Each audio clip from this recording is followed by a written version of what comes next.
You're watching Crookston Pirate Athletics on the KROX video stream. It's brought to you by the University of Minnesota Crookston, Egg Country, Grove Mechanical, Happy Joe's Pizza and Ice Cream Parlor, the Crookston Public School District, American Crystal Sugar Company, Christian Brothers Ford, Riverview Health, Benedictine Living Community of Crookston, Hugo's Family Marketplace, the City of Crookston, CHS Egg Services, State Farm Andy Omen, Crookston Valley Co-op, Northland Community and Technical College, along with the Crookston and Fosston Eye Clinics, all bringing you Crookston Pirate video stream on KROX.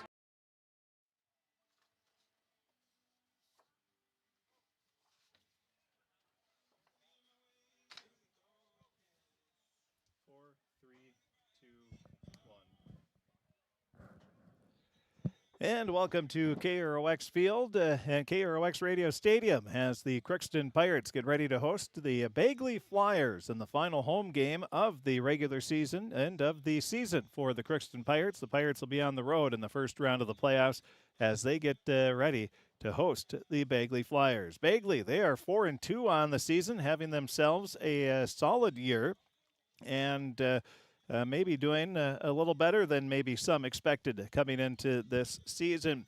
They are 4-2, coming off a 29-22 victory over Pine River Bacchus last week. Crookston is 1-5 on the season after they were shut out by number 8th ranked Red Lake County last week. The Bagley's two losses were 31-29 to Walker Hackensack Akeley and 52-20 loss to Red Lake County. They have beaten Ada Borup West, Cass Lake Bena, Nevis, and Pine River Bacchus. Crookston's lone win came against Cass Lake Bena. That was just a few weeks ago on homecoming for Crookston. And Crookston will wrap up the regular season on Wednesday next week at Red Lake. That is a 4 o'clock start. That'll be game one of a high school football doubleheader right here on KROX. And then we'll end it at 6 o'clock with next Wednesday. That'll be Red Lake County. They are going to be taking on Polk County West and Climax. We'll have both those games on the air Wednesday to wrap up the regular season. The playoffs will be a week from Tuesday. It's hard to believe that we're already at playoff time. We had a chance to talk with both head coaches. We'll have those interviews coming up. Both teams are out on the field. The officials are here, so I think we're going to be good to go this evening. It's Cancer Night, Cancer Awareness Night for Crookston. It's also a Senior Appreciation Night. There's a Gratitude Night, and a little bit of everything is being thrown in. We're also going to have some youngsters playing football at halftime as well. But what a gorgeous evening. Not much of a wind, clear skies, and it looks like we're going to get through the home schedule with each night being beautiful here in KROX Radio Stadium. We will take a break. We'll be back. We had a chance to talk with both head coaches. We'll talk with the head coach of the Bagley Flyers, Coach Brandon Schwegel. That'll be coming up. We're also going to take a look at our Draft Sports Bar and Grill scoreboard update, let you know how the Pirate tennis girls are doing in the individual section tournament. We'll have that and a whole lot more. We'll hear from Coach Jim McBride of the Crookston Pirates, have an interview with him. And all of that going to be coming up during the Riverview Health pregame show right here on KROX Radio and KROX TV.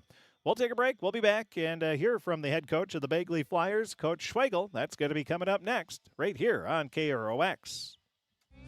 You can make a sweet life right here in the Red River Valley with a career at American Crystal Sugar Company. Our shift schedule offers 14 days off per month, which gives you time for family, friends, the great outdoors, and everything else you enjoy about small-town living. Entry-level positions are available, and pay starts around $18 per hour. Apply today at crystalsugar.com and share in our sweet success. Accidents happen. Illnesses happen. When you need timely, reliable care for allergies or respiratory infections, sprains, strains, or broken bones, or urinary infections, you can count on Riverview Health. Riverview Clinic in Crookston is open 7 days a week, weekdays from 7 a.m. to 7 p.m., and weekends from 9 a.m. to 1 p.m. For appointments, call 218-281-9595. When the unexpected happens, Riverview Health is here for you. You deserve the best. Earn your degree at University of Minnesota Crookston with the best public dorms in Minnesota. Ranked by niche. With over 75 programs, you'll easily find the best fit for you. In this close-knit community, you're just around the corner from your new best friends. Plus, the U of M system has the lowest cost after financial aid in the state, so you receive the best value for your education. University of Minnesota Crookston. Small campus, big degree. The best of both worlds. Ever wonder what your city government does for you? They provide police and fire protection, emergency and disaster preparation, building code and zoning enforcement, street repair, cleaning and snow plowing, curbside garbage and recycling collection, plus spring and fall cleanup weeks. They deliver safe drinking water and maintain a wastewater system. They care for 22 parks and provide year-round recreation activities. They give loans for economic development and housing. They do all this and much more with the help of your city employees. Shopping for groceries is easier than ever with Hugo's Family Marketplace. To simplify life, Hugo's offers convenient online shopping with delivery or curbside pickup at gohugos.com. Even better, shop on the go with the Hugo's Family Marketplace smartphone app. Download e-coupons, recipes, grocery lists, weekly ads, and place your grocery order right from your phone. Save time and save big with Hugo's Family Marketplace, your hometown grocer since 1939. You're gonna find more low prices, more great stuff when you go to Hugo's.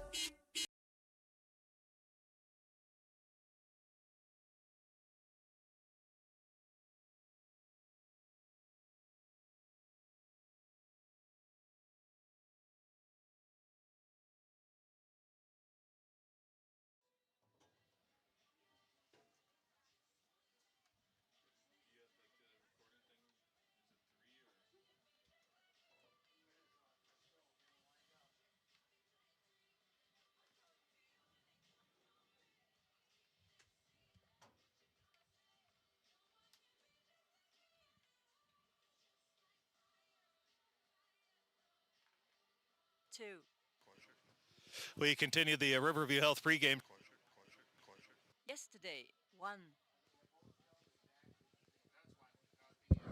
Well, you're in tune to the Voice of the Valley, AM 1260, KROX in Crookston, Minnesota, FM 105.7, as we are going to hear now from the head coach of the Bagley Flyers, Coach Brandon Schweigel. His Flyers are 4-2 on the season.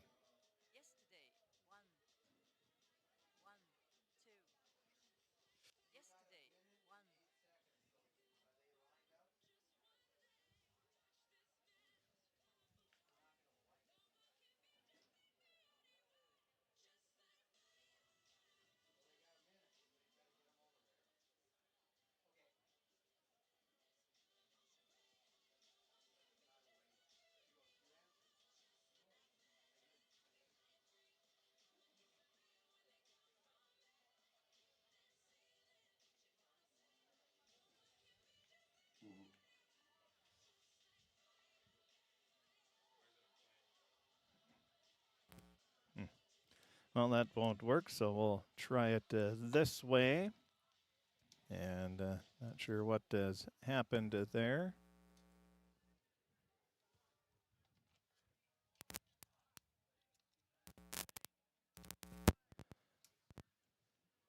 Well, while we try to get this interview, let's tell you how the Pirate individuals have done at the Section 8A Girls Tennis Tournament, and we'll get the interview loaded up and ready. But first in singles, Crookston's Logan Brecken beat Mackenzie Lee of Thief River Falls 6-1, 6-3, and then Logan lost to Haley Roberts of Park Rapids, and the score of that one was 6-1, 6-3. So Logan season comes to an end, and let's see. And then also in singles, it was Lauren Tall lost to McKenna Madam of Park Rapids 6-4, 6-2, and was eliminated.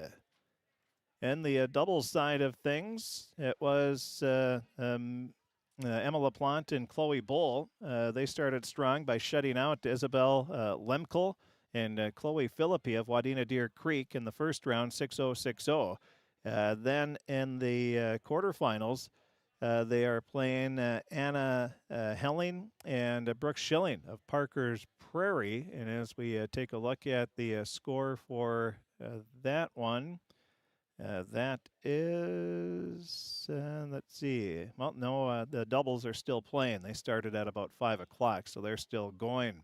But then the other doubles team of Amelia Horner and Ava Martin, they lost a heartbreaker to Rochelle Dunham and Lizzie Kennedy of Roseau, 7-5, 7-5.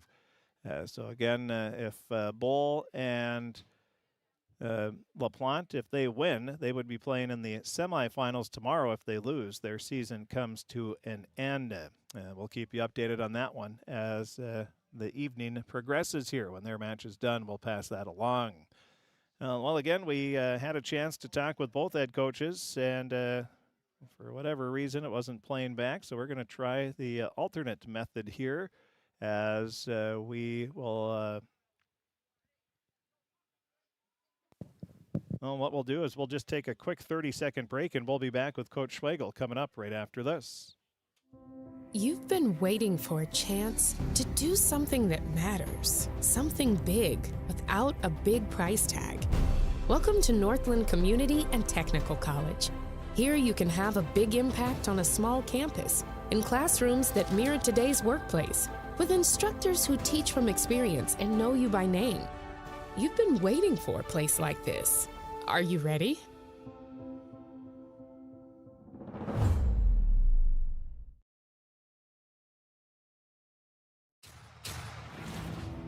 This is my farm. Don't come out here and tell me what I need. I need solutions that work and market options that are worth my time. Small town support that sees the bigger picture. A global network that empowers us. A co-op that's there for us every day.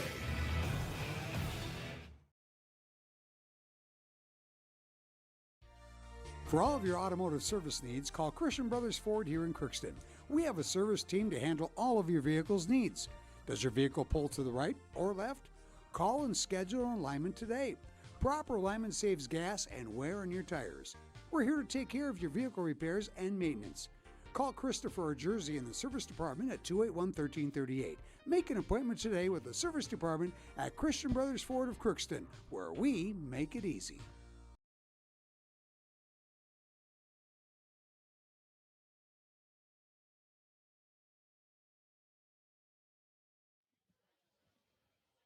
Coach, you're coming in. Well, a pretty good season thus far. You're 4-2, and obviously you're playing for a lot here in the last 2 games of the regular season. Yeah, I mean, we've had a lot of good games this year, and even the games that we lost, we competed in. And, you know, we're excited for the opportunity tonight. It's a nice facility here. It looks like a nice night for football, and, you know, hoping to continue to build the momentum that we've had the last few weeks. How'd you play last week? You're coming off a win, and obviously you played pretty well. Yeah, I mean, it was a tough game. I mean, it was back and forth the whole game. We had to lead the whole game, so that was nice, but it did get tied up in the fourth quarter. We made a game-winning drive late in the fourth quarter, then got a stop, and we're able to ice the game away. But, yeah, it was a hard-fought battle, and our guys competed the whole way, and it was a really physical game. How nice was that, the way you finished? You had that game-winning drive and then was able to come up with a stop, so both sides of the ball you were able to come up with the big drives. Yeah, it was. You know, we had some things that we saw that we wanted to exploit against Pine River Bacchus, and then we were able to finally capitalize on it and got in the end zone, and then knew we needed to get one stop, and it was a 3rd and 7, and we said if we pick up this first down, the game is over, and we were fortunate enough to do that. So it was very satisfying because you see both sides of the ball play complementary football. When you're playing well, what are you doing? Anything in particular? The biggest thing I'd say is we're balanced. That's one of the keys to our success this year has been our balance. I was looking at our statistics, and it's like we've thrown for about as many yards as we've rushed for. So we're about 800 yards on the ground, 800 yards through the air, and we've been able to do it with a couple different quarterbacks. So our balance is good, and our system, what we've been running, has been something that the kids have got more accustomed to, and they're looking for the places to make plays when the defense allows. Well, you have some pretty good athletes too, and that never hurts. Yeah, I mean we have some guys that are pretty good with the ball, and our offensive line is doing a nice job of protecting the quarterback and also making holes when we need to run the ball too.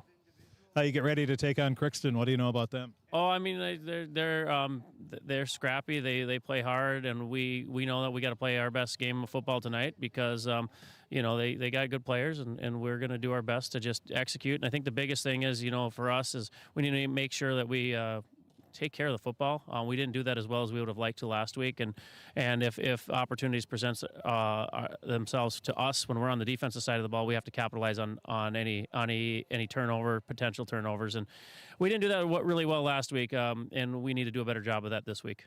How's the health of the team? You doing pretty good? So knock on wood here, we're getting healthier as the season goes on, and it's been good. We've gotten some guys back, and we're getting healed up. We've had some injuries, some people dinged up earlier in the year, and we've kind of got healthier. So that's good. Can you narrow it down to 2 or 3 keys for a Bagley victory tonight? Yeah, balance, compete, and then just take care of the football and capitalize on mistakes when they happen on the other side of the ball. Oh, it looks like a beautiful night, Coach. Thanks for talking to us. Best of luck. All right, sounds good. Thank you.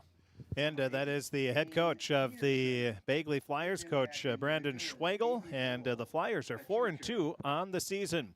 We'll take a break. We'll be back, and we'll hear from the head coach of the Crookston Pirates, and that will be Coach Jim McBride. The Pirates are 1-5 on the season, looking to end the regular season on a good note, see if they can rattle off a couple wins in a row going into the playoffs. We'll take a break. We'll be back and hear from Coach Jim McBride. That's going to be coming up next, right here on KROX. This is my farm. Don't come out here and tell me what I need. I need solutions that work and market options that are worth my time. Small town support that sees the bigger picture. A global network that empowers us. A co-op that's there for us every day. This is Lindsay Erdman, Executive Director at Benedictine Living Community of Crookston. It is our privilege to serve the Crookston community and the surrounding area by offering a continuum of care ranging from assisted living, skilled nursing care, memory care, short-term stay and rehab, and outpatient therapy, including physical, occupational, and speech therapy. We also offer many employment opportunities with great benefits, on-site daycare, and a scholarship program. Contact us today at 218-281-3424 or benedictinecrookston.org. At Crookston High School, we really have a lot going on. There isn't that much going on. Oh yeah? We have softball, baseball, track and field, soccer, swimming, tennis, golf, volleyball, trap shooting, hockey, basketball, wrestling. So we have a lot of sports. And there is orchestra, band, choir, visual arts, speech, theater, Leo Club. And Crookston is one of the highest academic schools in the region. Really? Yeah, really, especially in math and science. I guess we do have a lot going on. Yeah, and that's why Crookston High School is my education destination. For over 45 years, Grove Mechanical has been the trusted choice for heating and cooling solutions in Crookston and the surrounding communities. From furnace repairs to air conditioning installations, we're committed to keeping your home comfortable year-round. We're proud to support this community and all its athletes. Best of luck to the Crookston Pirates this season. Grove Mechanical is behind you all the way.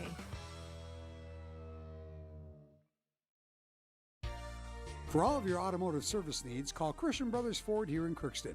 We have a service team to handle all of your vehicle's needs. Does your vehicle pull to the right or left? Call and schedule an alignment today. Proper alignment saves gas and wear on your tires. We're here to take care of your vehicle repairs and maintenance. Call Christopher or Jersey in the service department at 281-1338. Make an appointment today with the service department at Christian Brothers Ford of Crookston, where we make it easy. Hi, I'm Dr. Angie Smith, optometrist at the Crookston Eye Clinic and Foston Eye Clinic. We aim to provide high-quality products to our patients, things that we use ourselves in treating our own dry eye or coatings that we like to use on our own glasses. We offer myopia control contact lenses for children, which are soft contacts that not only correct their vision, but are designed to slow the progression of their nearsightedness. The eyes lead the body, and we are passionate about helping the eyes be safer, sharper, and faster.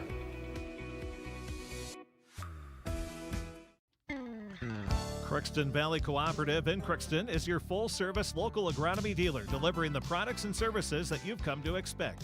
Crookston Valley Cooperative specializes in seed, chemical, and fertilizers that you need to keep your farm operation growing. For expert advice you can rely on, give Sean, Mike, or Matt a call at 281-1178 today or stop by at Crookston Valley Cooperative, located at 1122 Fairfax Avenue in Crookston. Crookston Valley Co-op, here to keep you growing.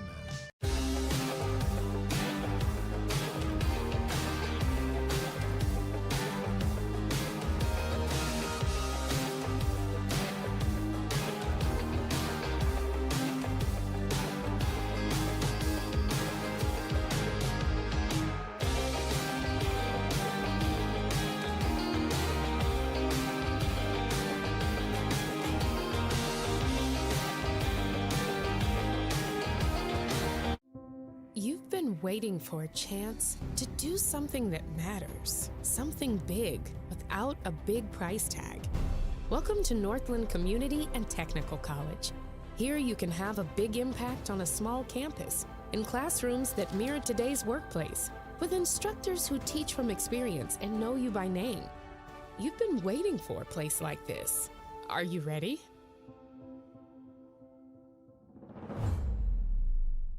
Looking for some family fun? Come to Happy Joe's Pizza and Ice Cream. Sizzling hot, made-to-order pizza with all your favorite toppings. Cool off with our delicious hand-scooped ice cream. So many flavors and so much fun. And don't forget our game room, packed with excitement for kids of all ages. Happy Joe's Pizza and Ice Cream, Crookston, Minnesota. Call us or stop by today.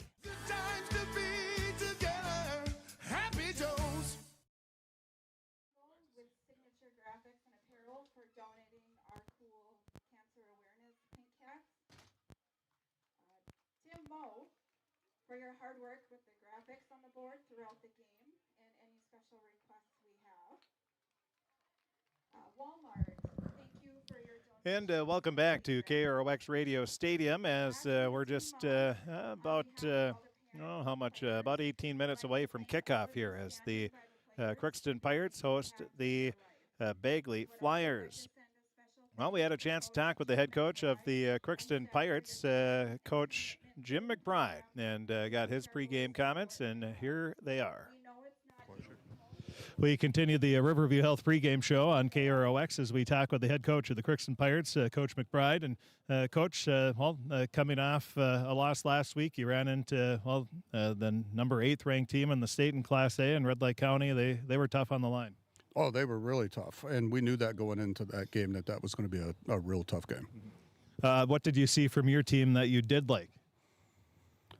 Not a ton of things that I saw that I liked. It was a pretty good blowout. I mean, if you had to salvage anything from that, we had some guys that never quit battling to the end, which is what you want to see. But we had a lot of things that did not go well. That's for sure. Well, you run into a team, not only are they ranked in the top 10, one of the top teams in the state, but also you have 8th grader, you have a 9th grader, sophomore on the line. You're going up against seniors and juniors, and that really makes a huge difference in football more than any other sport.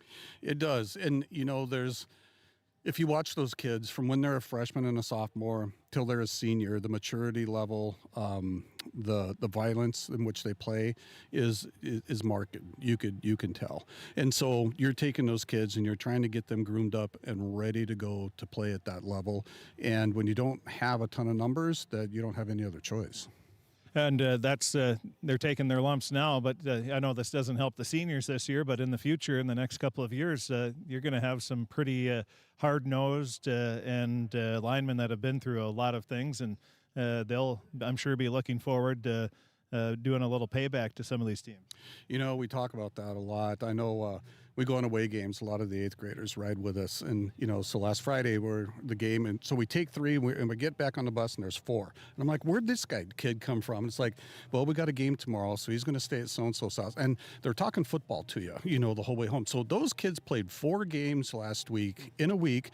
And then Friday night, they're with us to go to another game, and those kids just absolutely love football. And I told them when I took this job, like we're a few years away from really getting this thing to where we want it to be, and it's hard to be patient, but you have to, and everybody's got to. It's a process.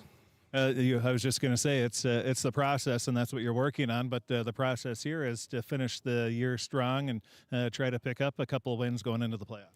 Absolutely, if we could, because the more wins that we can get, that means more reps, and that means more the guys are getting better because they get more reps. So our goal is to go as deep in the playoffs as possible because we want to keep playing.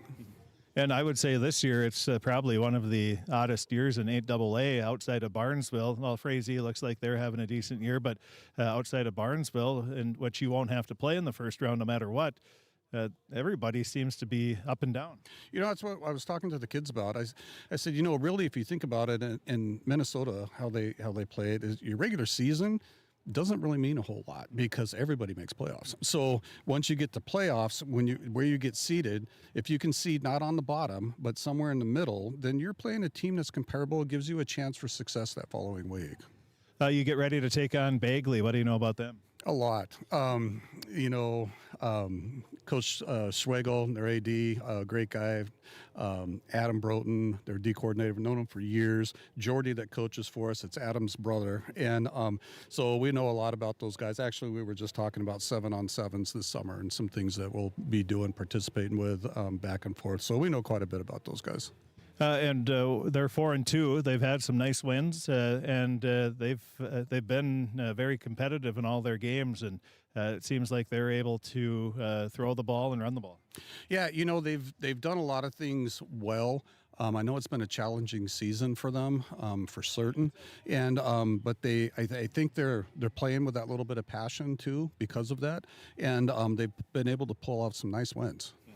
How about your team? How was the week of practice getting ready for this game? They were pretty excited because of my history over there. They were pretty excited to play this game, and they seem to be locked in really well. And we get Mason Reitmeyer back, and that's going to be big for us. Having another senior out there to be able to play. Not only a senior, but a hard-nosed kid. Yeah, he's one that'll come up and hit you. He's not afraid to sacrifice his body, that's for sure.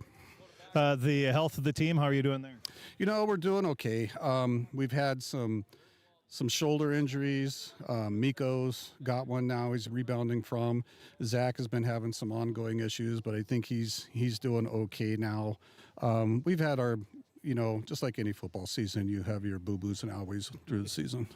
And you've been working the offense around a little bit with Zach able to come back in, and that's giving you some different looks. Should we expect to see more different looks here throughout the game?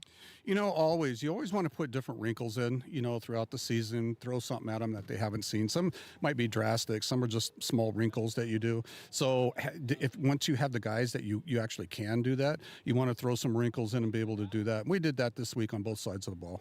And you're able to add Mason Reitmeyer onto the line. So as you said, you have another senior on the line, and you have so many now you don't know what to do with. You have Weiland and Mason. Yeah, and we've got them, and then you've got now you can't just scream Reitmeyer. You gotta pick a name, and so yeah, it's nice having another senior up there on the line. He'll help us out a ton on defense too and special teams. It'll be big for us. Can you narrow it down to 2 or 3 keys for a Pirate victory tonight?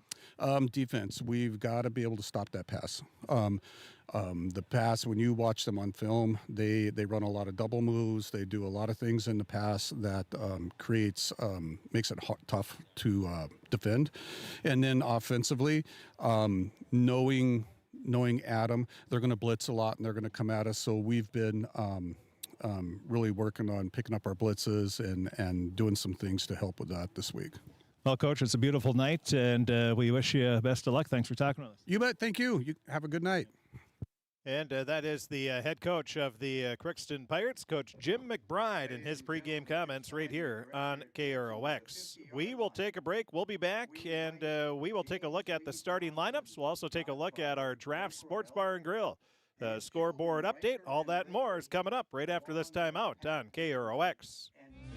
You can make a sweet life right here in the Red River Valley. with a career at American Crystal Sugar Company. Our shift schedule offers 14 days off per month, which gives you time for family, friends, the great outdoors, and everything else you enjoy about small-town living. Entry-level positions are available, and pay starts around $18 per hour. Apply today at crystalsugar.com and share in our sweet success.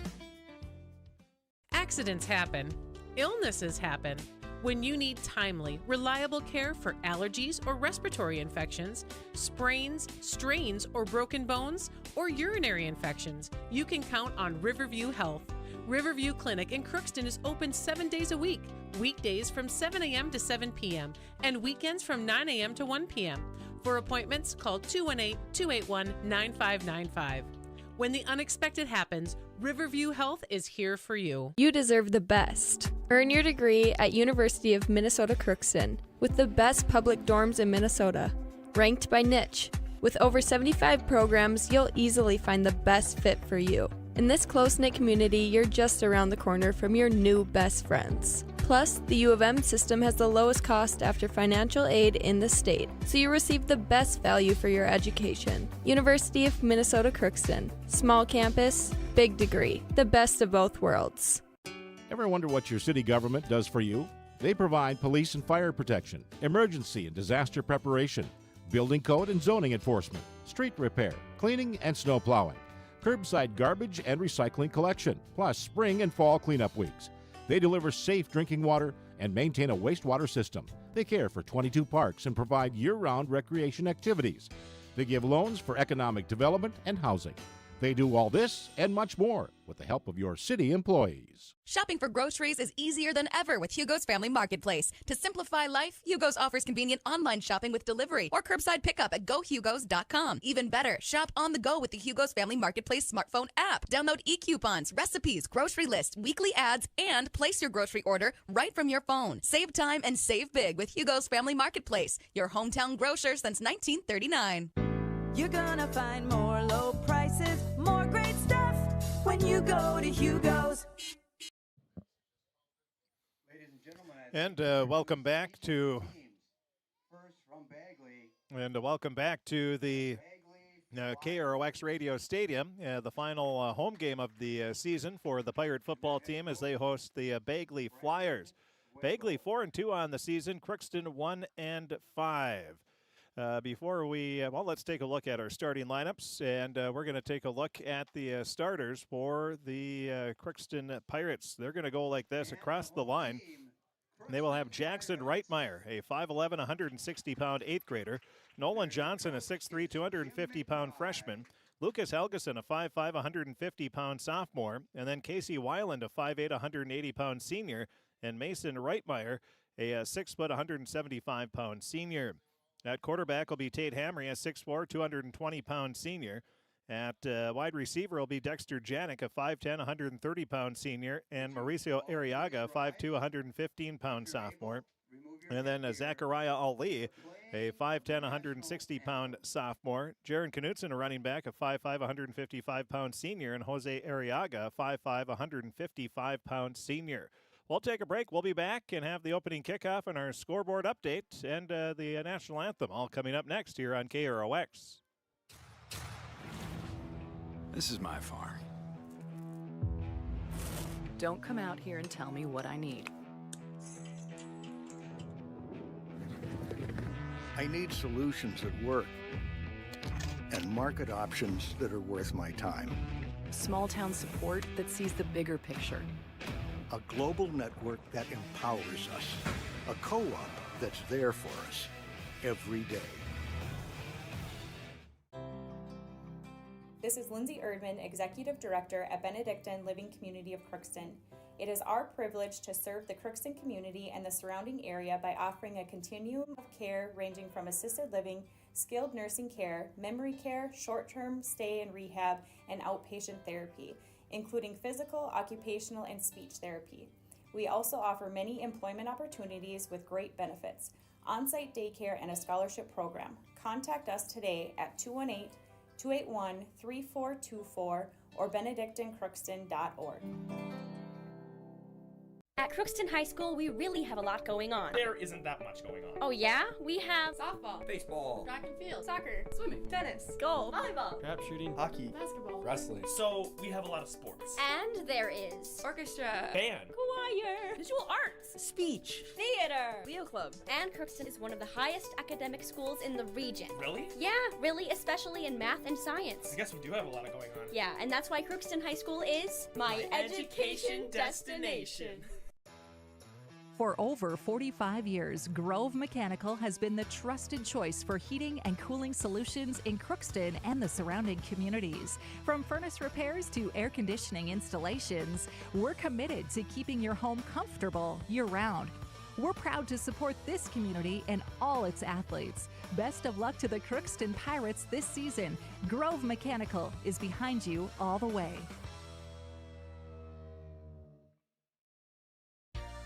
For all of your automotive service needs, call Christian Brothers Ford here in Crookston. We have a service team to handle all of your vehicle's needs. Does your vehicle pull to the right or left? Call and schedule an alignment today. Proper alignment saves gas and wear on your tires. We're here to take care of your vehicle repairs and maintenance. Call Christopher or Jersey in the service department at 281-1338. Make an appointment today with the service department at Christian Brothers Ford of Crookston, where we make it easy. Now it's time to honor America. R.J. Zavril and Sons proudly presents for this listening audience our national anthem.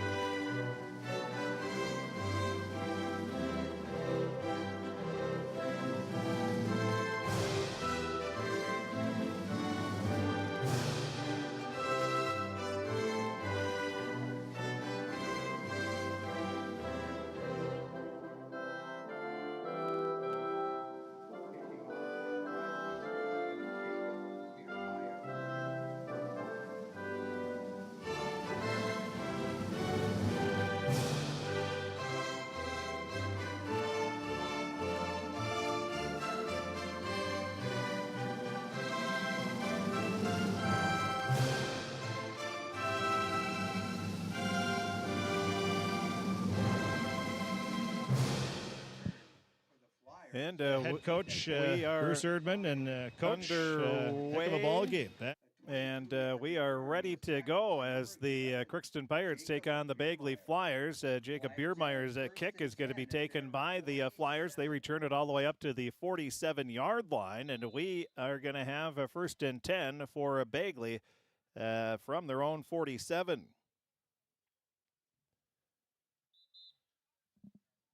A lot of time went off the clock there, so they're going to put some time back on the clock. They have 11:11 on the clock, so they'll have to add some time.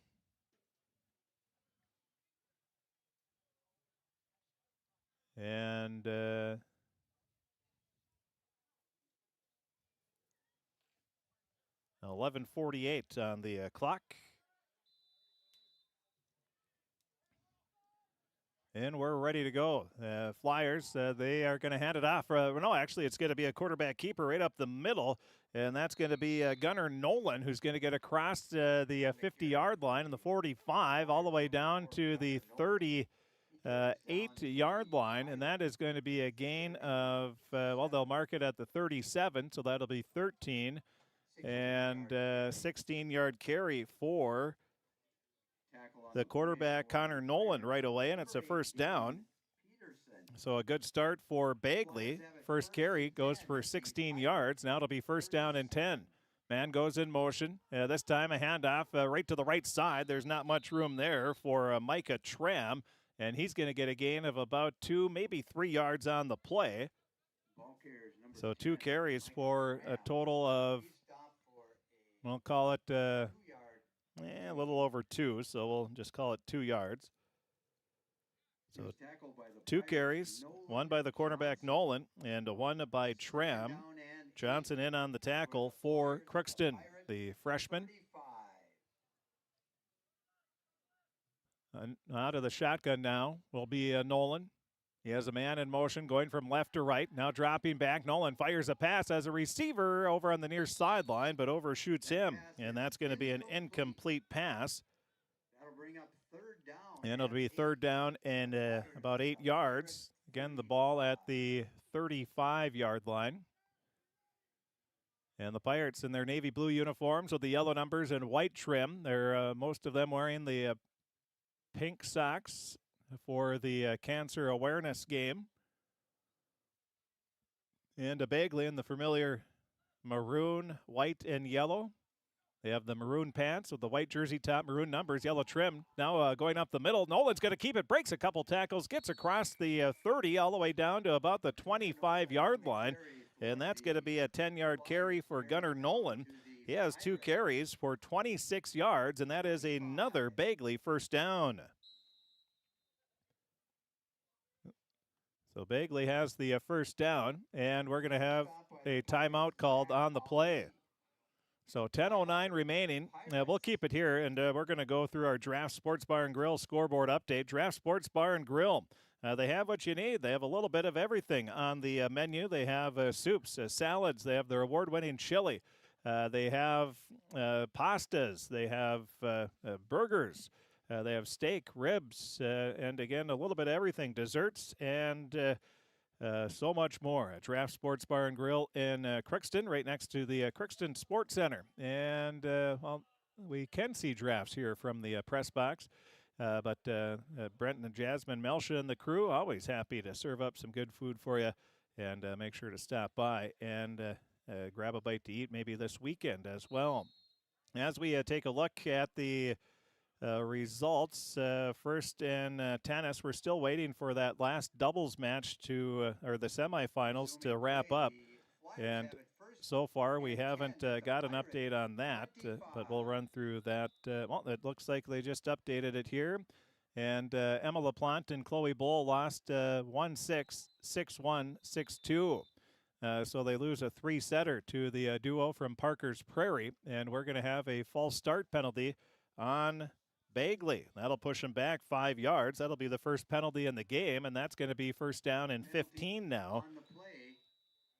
Against the Flyers. On Bagley. So the Crookston tennis season is officially over as Logan Brecken beat Mackenzie Lee of Thief River Falls in the first round 6-1, 6-3, and then lost to Haley Roberts of Park Rapids 6-1, 6-3. Lauren Tall lost to McKenna Manham of Park Rapids 6-4, 6-2. And doubles, LaPlante and Bowl won their first match over a duo from Wadena Deer Creek 6-love, 6-love, and then lost in a 3-setter. And the second round, and Amelia Horner and Ava Martin, they lost 7-5, 7-5 to a duo from Roseau. And we're going to have another penalty, and that'll be a delay of game. That'll be the second penalty back-to-back. So offsides, delay of game. It's now first down and 20 for Bagley. They're going left to right as we look down at the field, or north to south, dropping back and throw over to the far sideline. It's going to go off the hands of the intended receiver, and that'll be an incomplete pass. Second incomplete pass thrown for Nolan, and it'll be second down and 20 now. On a beautiful night here in Crookston. We've been very lucky this fall to have some great weather for the high school football games this season. Second down and 20 now. Nolan out of the shotgun, has one receiver split out to the near side, one to the far side. He's going to pitch it out and trying to find the outside along the near sideline, cutting it up, a nice move, and that's getting taken down finally. After finding some room will be Thompson, Shane Thompson, the junior. Going to be shy of the first down, but that's going to be a 19-yard carry for Thompson. So he'll get his first carry, 17 yards, and it's going to be third down and 1. Run out of bounds by number 59, Lucas. Underneath center will be Nolan, and he's going to go with the quarterback keeper right up the middle. He's still going and gets inside the 5, down to the 3-yard line. And that will be a gain of, well, they're going to mark it at the 2, so that's going to be a 13-yard carry for Nolan. They have 30 yards on the last 2 carries, and it'll be first down and goal at the 3-yard line. Underneath center again is Nolan. See if they do the same play. They do. He follows his line, and he is going to be stopped shy at the 1-yard line, and that'll be a 2-yard carry. That's going to hurt the average for Gunnar Nolan. He had a 16, a 10, a 13, and now a 2-yard gain. 41 yards on 4 carries for Nolan, and it'll be second down and goal at the 1-yard line. Just under 9 minutes remaining here in this first quarter of play. Bagley looking to punch one in here and score on their first drive of the game. Nolan going to go under center again, and he'll go again on the quarterback keeper and waiting for the signal. They haven't given it yet, and they're going to say he is in there for a touchdown. Gunnar Nolan. So Nolan carry for a Flyer touchdown with the 1-yard carry. 1-yard run for the Flyers. And with 8:27 remaining in the first quarter, Bagley scores on a Gunnar Nolan 1-yard run. Gunnar Nolan, a 1-yard touchdown run. And now on for the extra point will be the Flyers, leading 6-0. First drive, they go a total of 53 yards. And now they're going to go for 2. Nolan underneath center. He has 2 receivers bunched up on the near side. 1 receiver on the left side going in motion from left to right. He gets the handoff. He's looking for some room. Cuts it in for the 2-point conversion. Penalty flag on there is a flag on the play. It's going to be holding against Bagley. That'll be the 3rd penalty of the drive against Bagley. Crookston, of course, will take it since they did convert the 2-point conversion. So that'll push them back 10 yards and make things a little more challenging for the Flyers. Again, a Gunnar Nolan 1-yard run.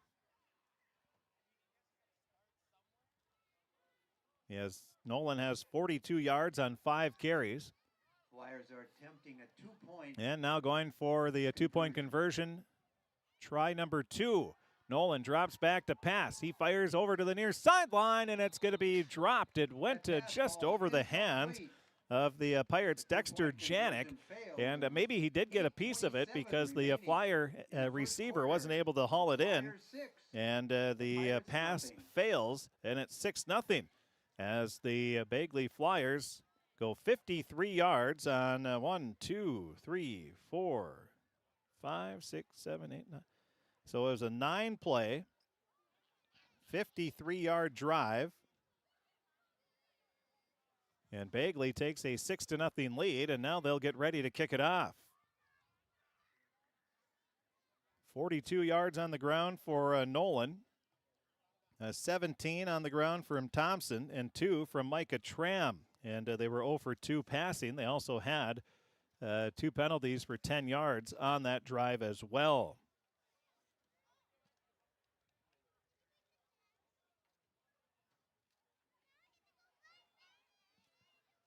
4 first downs. 3 penalties for 20 yards for Bagley, and now they're ready to kick off. Kicking off will be Schwegel.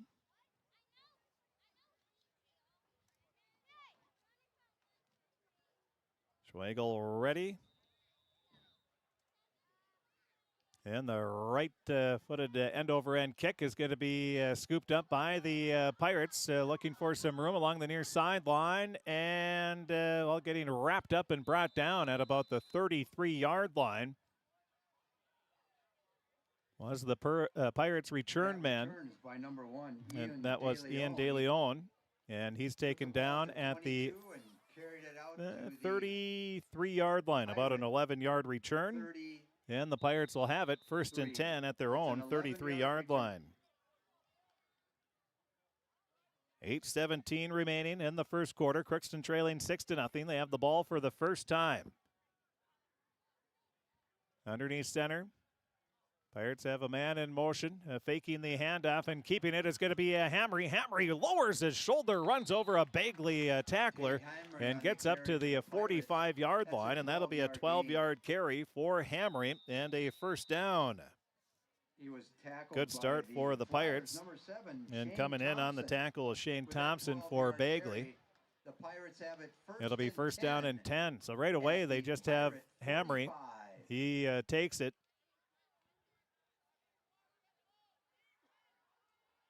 Just goes off to the left side of the line, finds an opening, lowers the shoulder, runs over a flyer tackler, and gets some extra yards after that. Now Hamry, he is going to fake the handoff. He's going to be tackled in the backfield back to the 40-yard line. That'll be a loss of 5 yards on the play. Tackled by number 4. And coming up in on the tackle is Gunnar Nolan. The sophomore, 5'8", 165-pounder. Comes up to make a tackle for a loss. That was a designed run on the play action, or the fake handoff right up the gut. Hamry kept it and loses 5 yards on the play. It'll be second down and 15 for the Pirates as they go right to left as we look down at the field, or south to north. Now out of the shotgun will be Hamry. Man in motion again. Handoff is going to go left side and then hit in the backfield once again. That's going to be a loss of a couple more yards. This time the handoff goes to Jaron Knutson.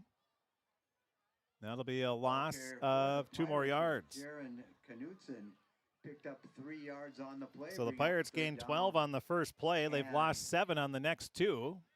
And it'll be third down and 17 for Crookston. Flyer tackler was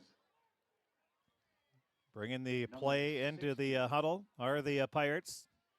Hamry going to be out of the shotgun. 2 receivers split out to the near side. 2 to the far side. 1 back right to his left. And Hamry gets the snap. He is going to go off to the left side. Has an opening along the near sideline. Crosses the 50. Steps out of bounds as he was pushed. Coming over to knock him out. And that was William Gray. And that'll be a gain of 14 yards for Hamry. So he has gains of 12 and 14. He has a loss of 5. So that'll be 21 yards on 3 carries for Hamry. And it'll be fourth down and 2. And it looks like the Pirates are going to go for it here. Hamry out of the shotgun. He has Knutson right to his right. 1 receiver split out to each side. Now Hamry going to keep it, and hey, he never got going. He was sort of going forward gingerly, waiting for something to open up, and he's going to be hit in the backfield, and that is going to be a loss of 1 on the play. And the Bagley Flyers come up with a big stop, and it'll be a turnover on downs for the Pirates. And that will be at the Bagley 48-yard line.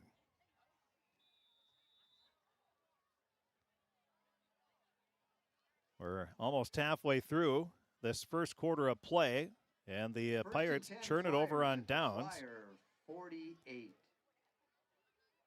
Flyers have it at their own 48. They break out of the huddle. And they have Nolan at quarterback.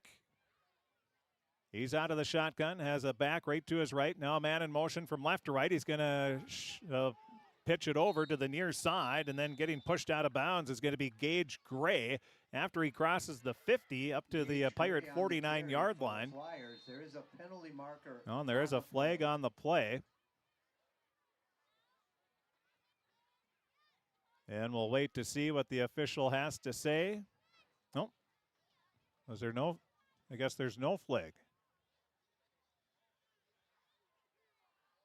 So that's going to be a gain of 3 yards on the play. With that carry, the ball goes down inside Pirate territory. So that'll be a 3-yard gain for Gray into the Pirate 49-yard line. Just under 6 minutes remaining as he went out of bounds. The clock stops. Out of the shotgun will be Nolan. Nolan hands it off right up the middle, breaking a tap. No, that's Nolan's going to keep it, excuse me, and he's going to be taken down at the 35-yard line, and that'll be a gain of about 14 yards on the play for Nolan. He now has 56 yards. That's a 14-yard gain. And another first down for the Flyers. They now have 5 first downs in the first 2 drives. Jaron Knutson in on the tackle for the Pirates, and another first down for Bagley. Bagley's been able to move the ball on the ground, creating some nice-sized holes. First down and 10. Out of the shotgun again is Nolan. And he'll drop back, fires a bomb down to the near sideline. It's caught and being taken down at the 1-yard line will be Ethan Rudd. Is completed. And that'll be a 34-yard passing play to Rudd. That's a 34-yard. That'll be the first completion, 1 for 3 in the game, and that is another first down. What a throw by Nolan, right on the money, and able to get behind the defense was Rudd. He makes the grab and is taken down right at the 1-yard line, and now it's going to be Nolan. And first and goal at the 1. He is going to go in for a touchdown. Gunnar Nolan with his second touchdown of the game, second drive of the game as well for Bagley, and the Flyers take a 12-0 lead. Well, Nolan on a beautiful pass, and he gets his second 1-yard run for a touchdown. That'll be 57 yards on 7 carries. And now going for 2 once again will be Bagley. Nolan out of the shotgun, has 1 or 2 receivers to the near side, actually 3. One split out to the far side, dropping back. Nolan fires a pass into the end zone, overshoots the intended receiver. There is a flag thrown on the play. It's going to be a legal motion on Bagley, and Crookston will decline it. And that will be a failed 2-point conversion once again for Bagley. The score with 4:48 remaining in this first quarter of play. It's the Bagley Flyers 12, Crookston nothing. We'll take a quick 30-second break, and we'll be back right after this 30-second timeout on Shopping for KROX. groceries is easier than ever with Hugo's Family Marketplace. To simplify life, Hugo's offers convenient online shopping with delivery or curbside pickup at GoHugos.com. Even better, shop on the go with the Hugo's Family Marketplace smartphone app. Download e-coupons, recipes, grocery lists, weekly ads, and place your grocery order right from your phone. Save time and save big with Hugo's Family Marketplace, your hometown grocer since 1939. You're gonna find more low prices, more great stuff when you go to Hugo's. Well, the Bagley Flyers have a Number 3, Dexter Janik, and number 7, 12-0 lead. They've scored on their first 2 offensive series. Gunnar Nolan has a pair of 1-yard touchdown runs. The pass failed on both Kicking 2-point off for the conversions. Flyers, number 64, Brett Schwegel. So Bagley 2 for 2 on offense thus far. And now they're going to look to go 2 for 2 on the defensive end. And the kick going to be taken by the Pirates. Looking for some room is, well, that was Miko Rocha, or no, Ian De Leon, excuse me. And he returns it up to the, about the 40-yard line. So a pretty good return by De Leon. He's had returns of 11 and now 18. So Pirates going to have some pretty good field position here. First and 10 at the Pirate 40. So it'll be first and 10 for the Pirates at their own 40-yard line. 4:38 remaining in this first quarter of play. Out of the shotgun will be Hamry. He looks over the defense, has 1 receiver split out, 2 to each side. Handoff left side, looking for some room, bouncing it out to the near sideline. Right in front of the Pirate bench will be Jaron Knutson, and he's going to be taken down at the 45-yard line, and that'll be a gain of 5 for Knutson. So a 5-yard gain for Knutson. That'll be his second carry. He now has 2 carries for 3 yards. For the Flyers, And in on the tackle is going to be. Pirates have it 2nd and 5 at the Pirate 45. That was Colton Maruska, a freshman, 6'1", 220-pounder. It'll be 2nd down and 5 now for Crookston as they try to get across into Bagley territory. One receiver split out to each side. A man in motion from left to right. That's Jose Arriaga. The snap was low, and it's fumbled, and it looks like Bagley's going to jump on top of it.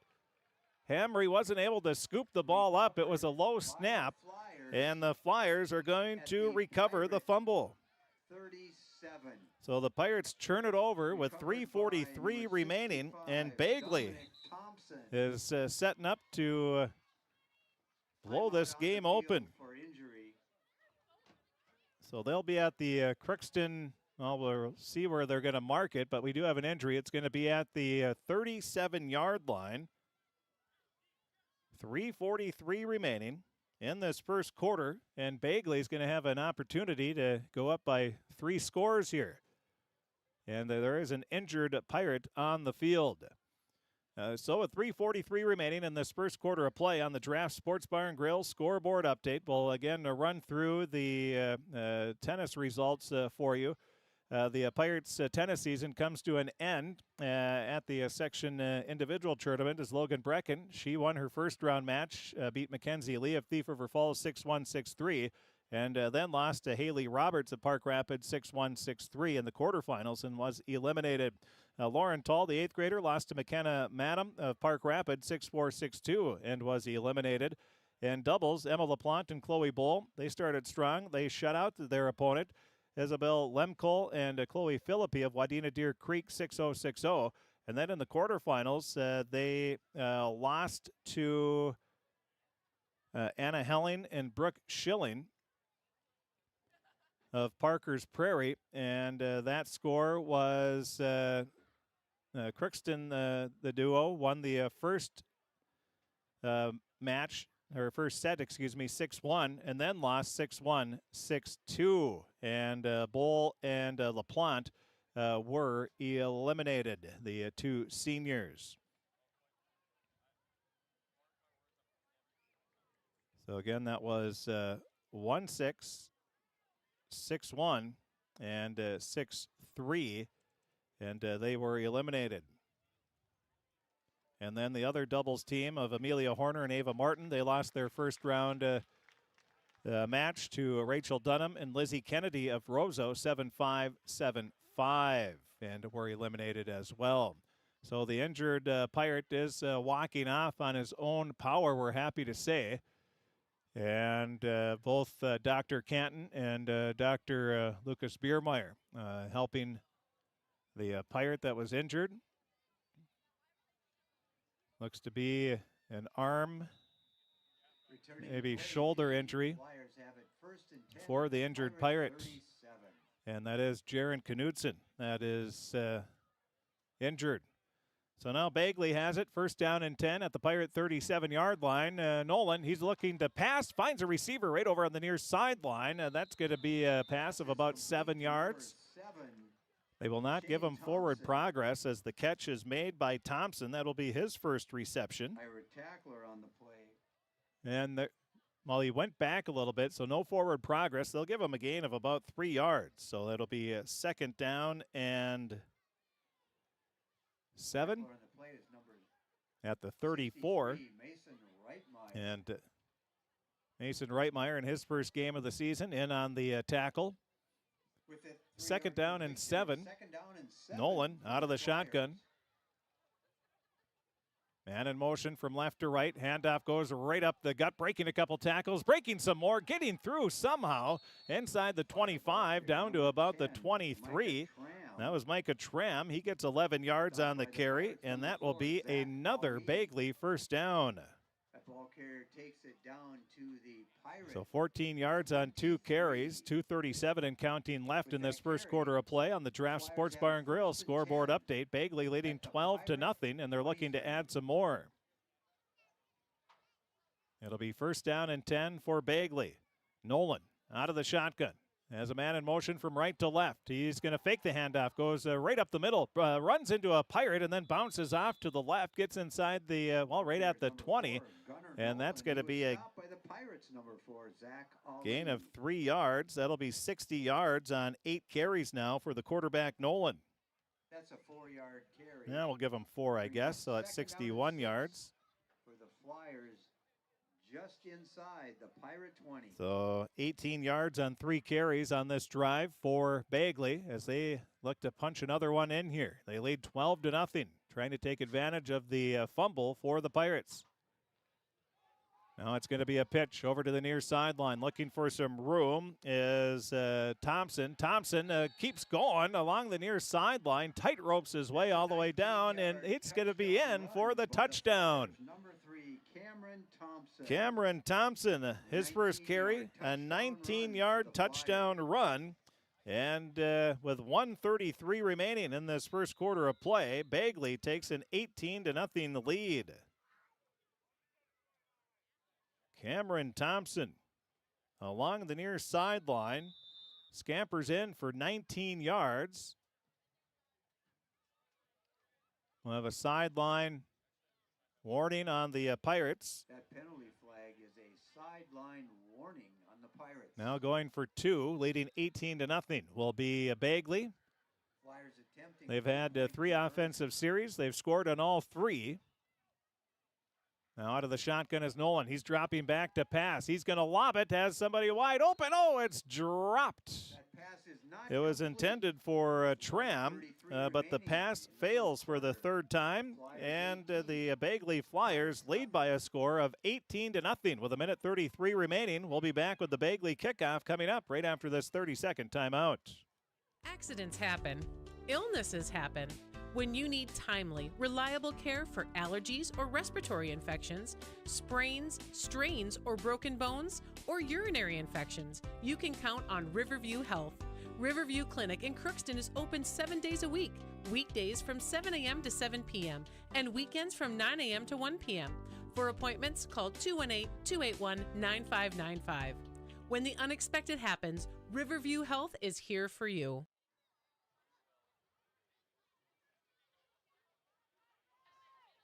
Penalty flag on the play.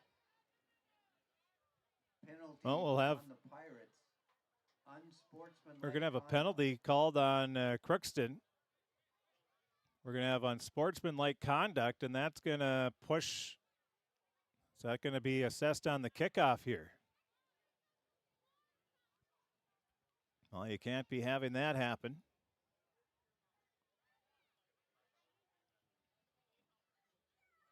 And they are going to move the kickoff, and that is, so that'll be from the 40. And unsportsmanlike, that's a 15-yard penalty, so they're going to be kicking off from the 45-yard line. Penalty on the Pirates. So the Pirates will be assessed their first penalty of the game. 45. Kicking off is number 64, Brett Schwegel. So Schwegel going to kick off, and he should be able to put this one close to the end zone. Kicking off from the Crookston 45-yard line after the 15-yard penalty is assessed on the personal foul. 18-0 Bagley. Impressive in their first 3 offensive series. Now the kick that's going to be taken right at about the 5-yard line by the Pirates, and returning it up across the 20 to about the 22 before he's taken down. And it's going to be first down and 10 for the Pirates as Janik gets it back to the 22-yard line. And returned it to So it'll be 1:26 remaining in this first quarter of play. Now they're going to mark it all the way up to the 24. Stopped by number 12 for the Flyers. And then on the tackle is Gray. Pirates have it 1st and 10.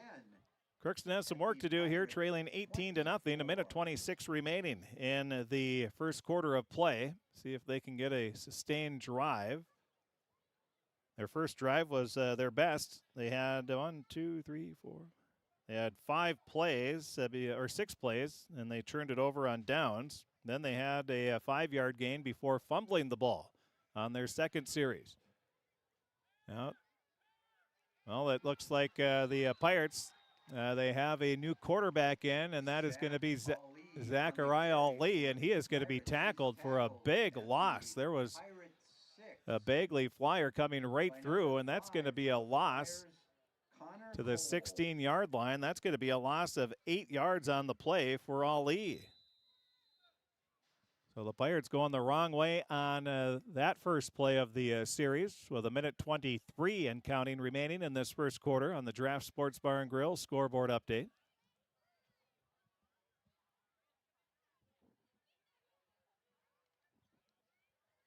Now the Pirates break out of the huddle. Bagley was ready for that play. All the way back to the 14-yard line. Now Ali out of the shotgun.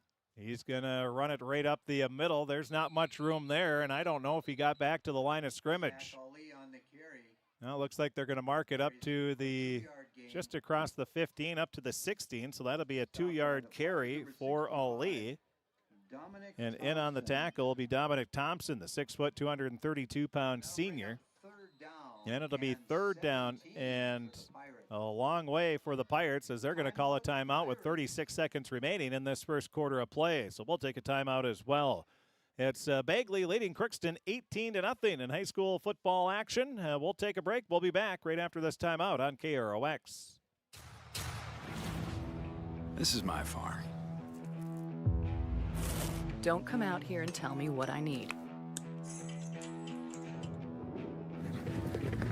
I need solutions that work and market options that are worth my time.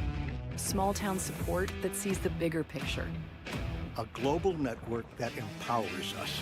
A co-op that's there for us every day.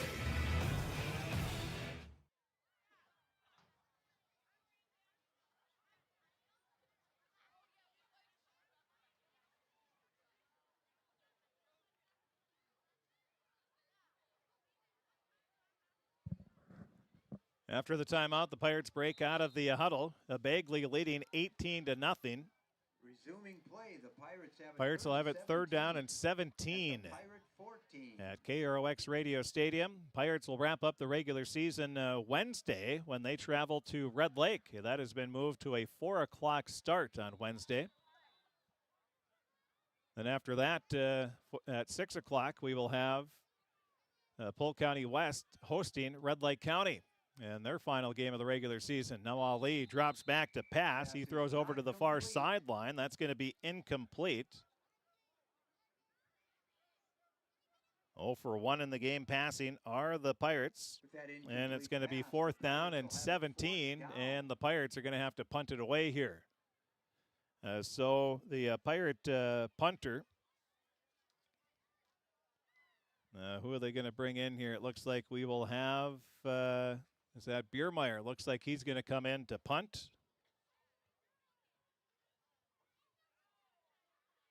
Ball's at the 14-yard line, and the snap is a good one. Biermeyer gets it off. High floating punt taken at the 39.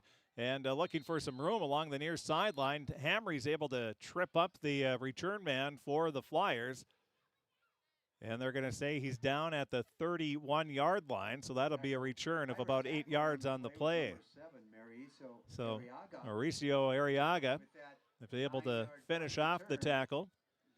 And that'll be a 39 plus 14. That'll be a 25-yard punt for Biermeyer.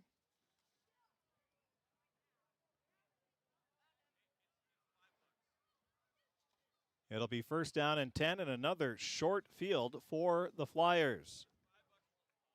A 3 and out for Crookston. And Bagley has it with 22, or we'll call it 23 seconds, 22.9 to be exact, at the Crookston 31-yard line. Bagley started at their own 47, own 48, the Crookston 37, and now the Crookston 31. And now a toss into the near sideline. Did he come down with it? And pass interference is going to be called on the Pirates. So pass interference called because the Pirates never turned around. And pass interference is going to be called. The flag is at the 3-yard line. And another penalty on the Pirates with 15.7 seconds remaining. Penalty on the play. So again, pass interference. On the Pirates. And that was an easy one. 15-yard penalty. That'll be the second penalty of 15 yards assessed against the Pirates. That'll be a first down as well, obviously, with the 15 on a 1st and 10 play. With that 15-yard penalty, Flyers have it first. So it'll be first down and 10 at the 16-yard line. Nolan, the quarterback, out of the shotgun. He has a man in motion from right to left. He's going to hand it off. There's nowhere to go, so bouncing it out to the near sideline is going to be Tram, and then Tram is pushed out of bounds inside the 15. 10, Micah Tram. And they might mark it at the 14. We'll see where they're going to put it. Pirate tackler on 14 the or the number 15. 59, And they're going to mark it at the 14, so that'll be a 2-yard gain for Tram. Helgeson was in on the tackle. That's a 7-yard gain on the play. So a 2-yard gain. It'll be second down and 8 with 6.6 seconds remaining. 18-0. Second down and 3 for the Flyers, just inside the Pirate 15. Now out of the shotgun will be Nolan. He drops back to pass as a receiver in the end zone, and it's dropped again. Oh, man, Nolan's got to be wondering what's going on. He has thrown some beauties, in the end zone. and that one goes off the hands of the intended receiver for an incomplete pass. Pass was broken up by Dexter Janik. 2 for 5 passing now is Second down and 8 for the Flyers. Nolan. But Nolan, I would at least 2 of the passes have been more than catchable. Yeah, we're not sure. It's a little far away if it's been tipped or not. So now it'll be 3rd and 7 for the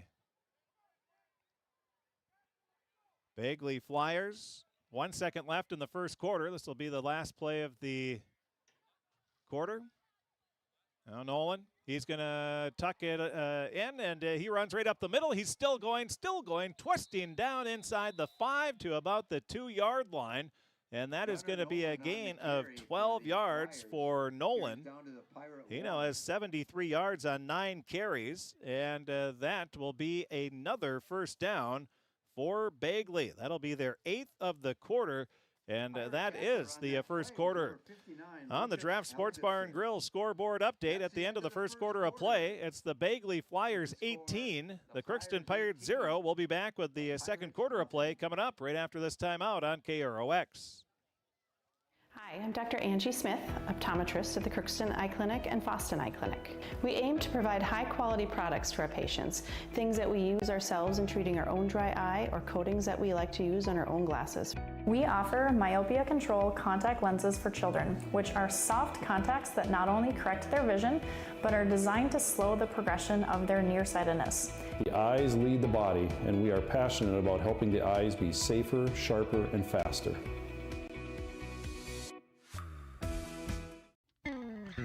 Crookston Valley Cooperative in Crookston is your full-service local agronomy dealer, delivering the products and services that you've come to expect. Crookston Valley Cooperative specializes in seed, chemical, and fertilizers that you need to keep your farm operation growing. For expert advice you can rely on, give Sean, Mike, or Matt a call at 281-1178 today, or stop by at Crookston Valley Cooperative, located at 1122 Fairfax Avenue in Crookston. Crookston Valley Co-op, here to keep you growing.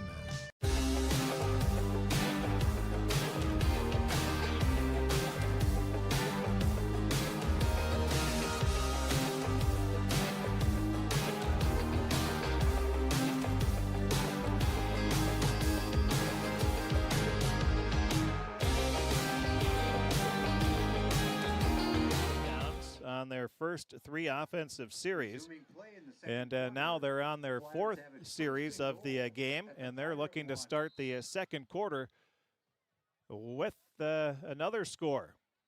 It's going to be Nolan underneath center. He has 1 receiver split out to each side, and it's just going to be a quarterback keeper, and he's trying to get in, waiting for the officials to give us a signal. It looks like he's going to be shy down to the 1-yard line. So that'll be a gain of about 1 on the play.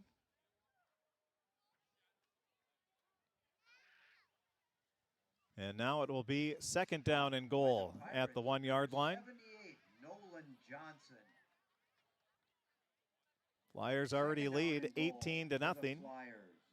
We have 11:26 remaining in the first half of play. The first quarter went by pretty quick, all things considered. At halftime, we'll run through the area scores in high school football, let you know what's happening there. And we're going to have a timeout. So a timeout is going to be called by Flyers. Bagley. So we'll take a timeout as well. 18 to nothing the score at, early in the second quarter of play. We'll take a break and we'll be back right after this 1 minute timeout. This is Lindsay Erdman, Executive Director at Benedictine Living Community of Crookston. It is our privilege to serve the Crookston community and the surrounding area by offering a continuum of care ranging from assisted living, skilled nursing care, memory care, short-term stay and rehab, and outpatient therapy, including physical, occupational, and speech therapy. We also offer many employment opportunities with great benefits, on-site daycare, and a scholarship program. Contact us today at 218-281-3424 or benedictinecrookston.org.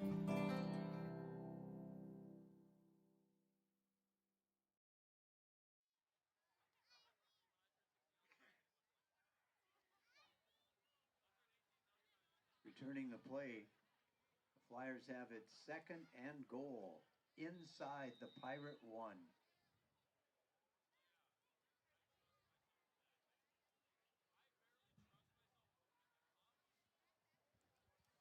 Well, after the timeout, Bagley going to go. Nolan again trying to get a 1 yard touchdown, and he goes in for his 3rd touchdown of the game. So 11:09 remaining in the first half of play. Bagley scores their 4th touchdown. Gunnar Nolan has 3 of those, and all 3 are 1 yard runs. Point conversion.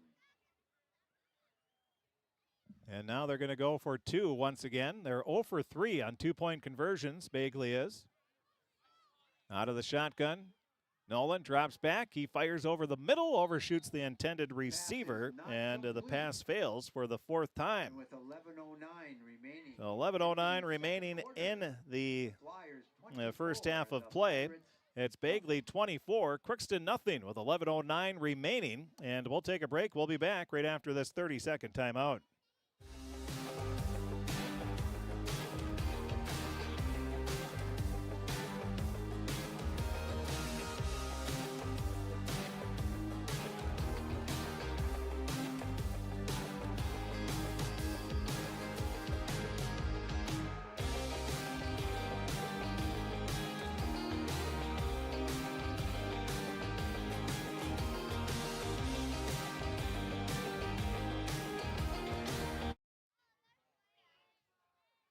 And we are back to KROX Radio Stadium. Bagley's going to kick off.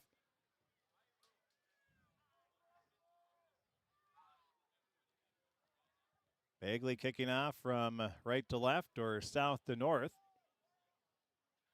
Deep for the Pirates. And the teams will play on Wednesday.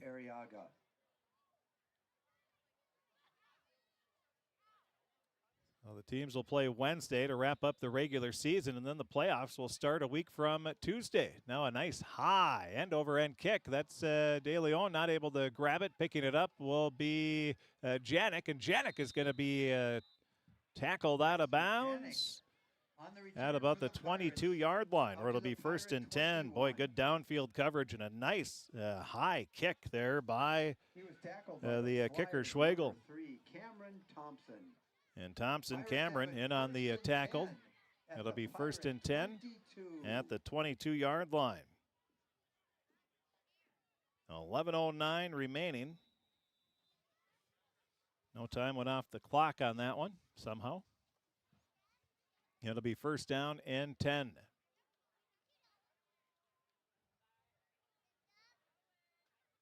See who's in at quarterback. Looks like we have Hamry back in. He's underneath center. One receiver split out to each side. Hamry looking. He is going to be hit, and he is thrown down in the backfield. Boy, what a big tackle there. On the carry. As Hamry was taken down by, 60, that was Jonathan Rose, the 5'9", 215-pound senior with the tackle, and that's going to be a loss of 6 yards on the play. And 17 for the Pirates. 5 carries, 14 yards for Hamry. He's had gains of 12 and 14, but then losses of 5, 1, and 6. Just under 10.5 minutes remaining in this first half of play. It's all Bagley leading 24-0. Hamry out of the shotgun. He hands it off right side, and there is no room there once again as the Bagley defensive line stacking that up. And that is going to be a loss of a couple more yards. The handoff goes to Knutson. And they'll mark it at the 14-yard line. And a loss of 2. So a loss of 6 and a loss of 2. Down and 20. So third and very long, about 18 yards. 19 yards. So we'll call that a loss of 3 on that last one. So Knutson has no gain on 3 carries.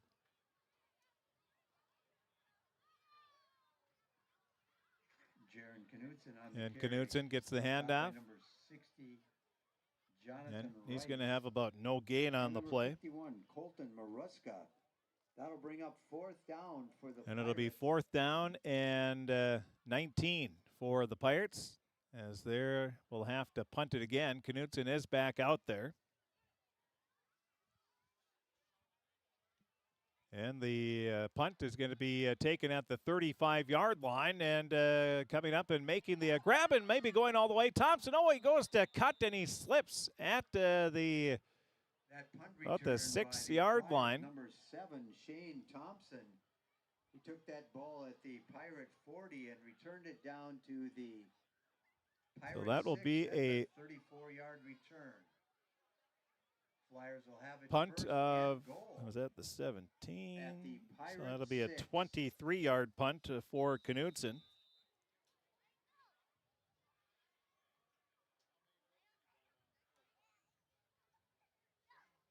A 23-yard punt. The return is better than that, as it'll be 8:46 remaining in this first half of play. And Bagley, once again, is going to have a short field at the 6-yard line, where it'll be 1st and goal. And flag is going to be thrown. And that is going to be false start. Penalty on the Flyers. And that'll push back the Flyers 5 yards. That's a 5-yard penalty. We'll give the Flyers 1st and goal from the Pirate 11. So that'll push them back 5 yards from the 6 back to the 11.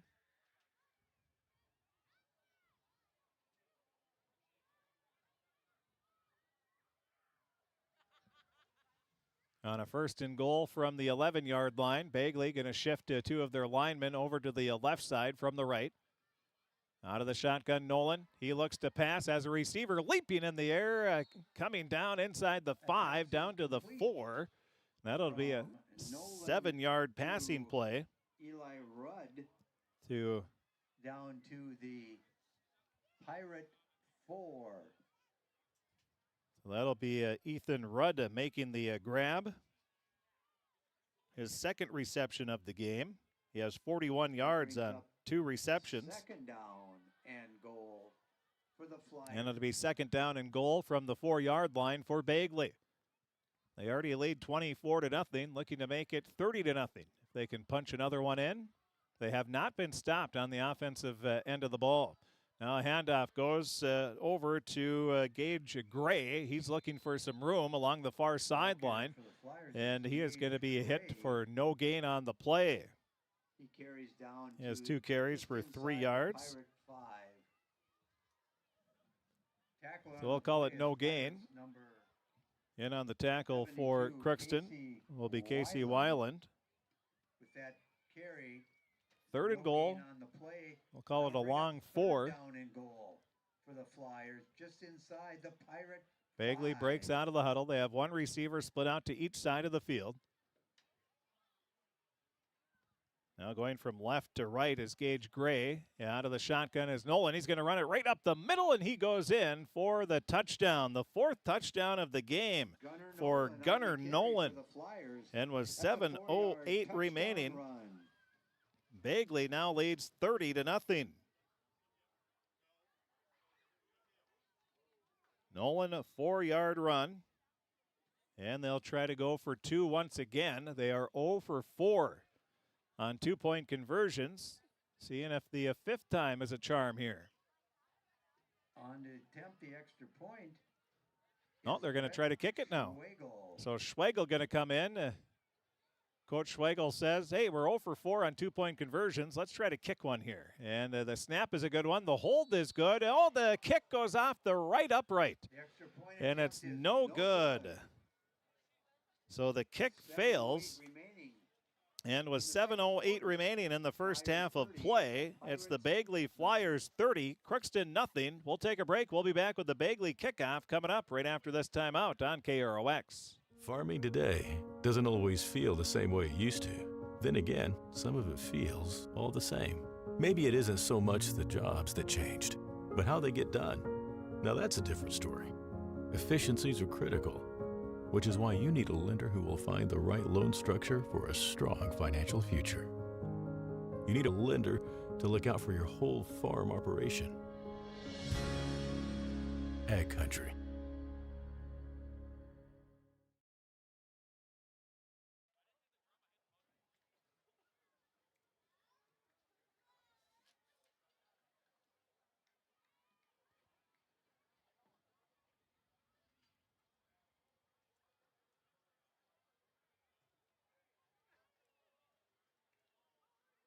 Deep to receive for the Pirates, Dexter Janik and Mauricio Arriaga. Kicking off number 64, Brett Schwegel.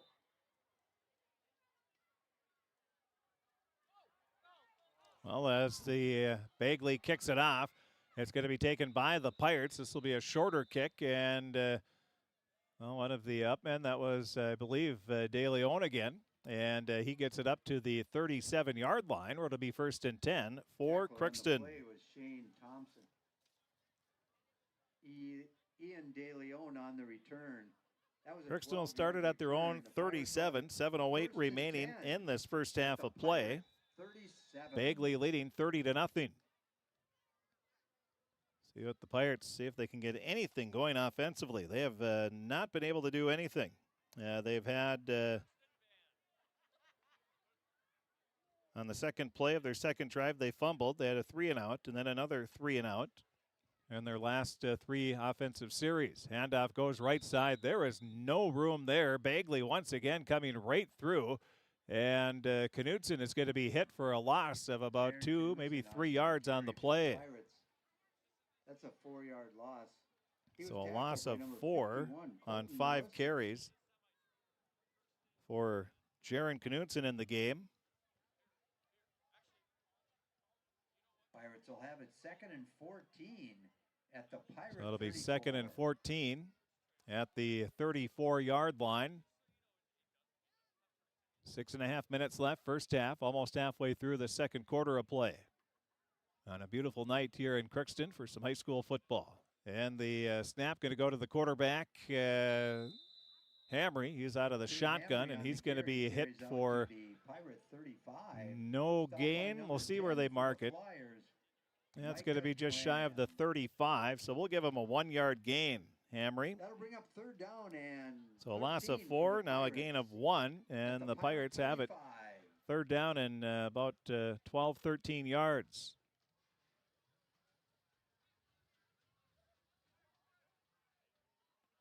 Pirates They don't want to have another 3 and out here. Out of the shotgun will be Hamry. Going left to right. 2 receivers split out to each side. Dropping back. Hamry's looking. He wings it over to Mauricio Arriaga. He gets his first catch of the season. And he's going to be taken down across the 40 up to the 42-yard line. And that'll be a gain of 7 yards on the play. 7-yard gain. So Mauricio Arriaga. He was stopped by the Flyers. Number 12, William Gray. That'll be the first completion of the game for Crookston. At the Pirate 42. And that'll be a 4th down and 40. Right now they're at the 42. They got to get to the 47, so we'll call it 4th and 5. And the Pirates look like they're going to go for it here. Well, you trail 30-0. 5 minutes left in the first half. Out of the shotgun is Hamry. 2 receivers to the near side. He's looking to that side. Lobs a pass over just inside the 45 up to the 47-yard line, and that is going to be close to a first down, but it looks like it's going to be shy. We'll see. Well, it's going to be close. And they're going to measure, it looks like.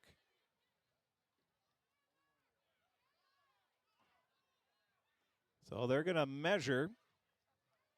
That's how close it is. With that pass completion, the Pirates have it 1st and 10. Well, maybe they're not going to measure. I have no... What? So that's going to... 10 Pirates at the Pirate 47.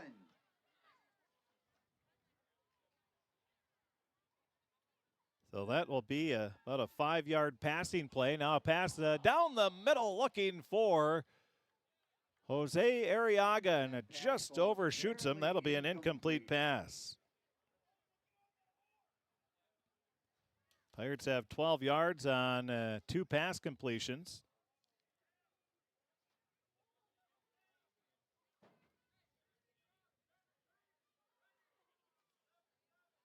And that'll make it second down and 10. 47. Out of the shotgun will be Hamry. 1 receiver split out to each side. And now coming over will be Janik, and he'll be more of a tight end now. Man in motion is Jose Arriaga. And Hamry's going to be hit. Blitzing through is Nolan, and he's going to tackle Hamry for a loss. On the carry for the Pirates. Boy, he's shooting right through for about a 7-yard loss. Tackled by number 4 for the Flyers. And Nolan was all over that one. Hamry now, 7 carries, has 8 yards. And it's going to be 3rd and 17. After an incomplete pass and a loss of 7. Hamry out of the shotgun. 2 receivers split out to the near side, 2 to the far side. He has 1 back to his right. That's Knutson. He's going to hand it off to Knutson. No, excuse me. It's I think it might have been a double handoff. Knutson handed it off, or a fumble, and it was picked up by Crookston's Arriaga, Jose. It's a 1-yard loss on the and that'll be a 1-yard loss. Down.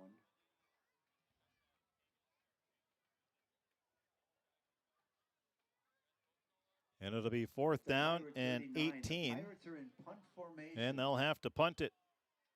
Deep for the Flyers is Ball is at Shane the Thompson. 45. On to punt is Knutson. This time a high end-over-end punt is going to be taken. The ball pops loose, I believe. And that's going to be picked up at the 35-yard line by Connor Cole.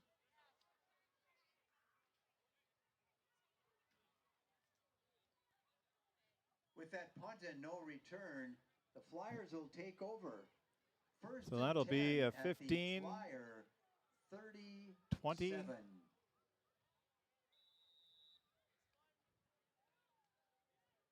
That'll be a 25-yard punt. And it'll be 1st down and 10 for Bagley.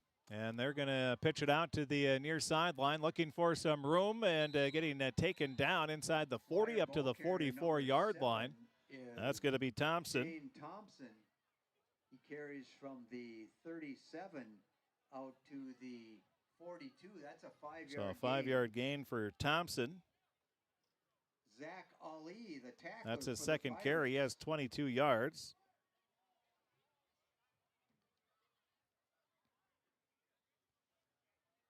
Second down and 5 for Bagley. 2:27 left in this first half of play. Bagley leads 30-0. Now it's going to be a pitch out to Tram to the far sideline. He finds an opening along the sideline and across the 50 down to about the 45 and maybe up to the 44. Tackled by the Pirates, Jaron Knutson and Lucas Helgeson. He carries from the Flyer 42 down to the Pirate 44. That's a 14 So that'll be 8 and 6. That'll be a 14-yard carry for Tram. He now has 25 plus 4. That'd be 29 yards on 4 carries. It'll be a first down and 10 for the Flyers after yet another first down.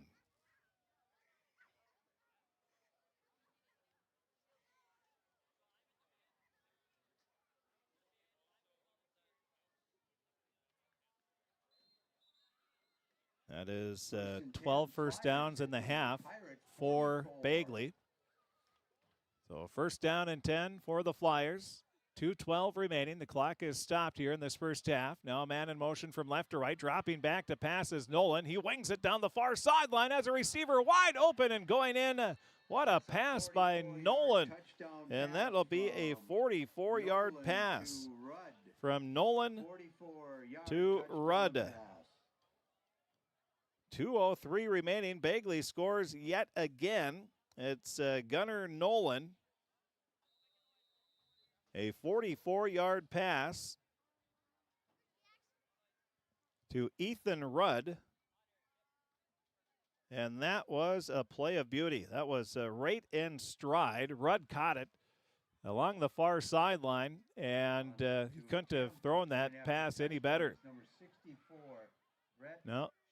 Schwegel on to kick the extra point. The snap is good. The kick is good. That might have, or excuse me, the hold is good, and the kick might have been partially blocked, and the kick fails. So a 2:03 remaining in the first half of play. It's the Bagley Flyers 36, Crookston nothing. We'll take a break. We'll be back with the kickoff coming up right after this 30-second timeout. Ever wonder what your city government does for you? They provide police and fire protection, emergency and disaster preparation, building code and zoning enforcement, street repair, cleaning and snow plowing, curbside garbage and recycling collection, plus spring and fall cleanup weeks. They deliver safe drinking water and maintain a wastewater system. They care for 22 parks and provide year-round recreation activities. They give loans for economic development and housing. They do all this and much more with the help of your city employees.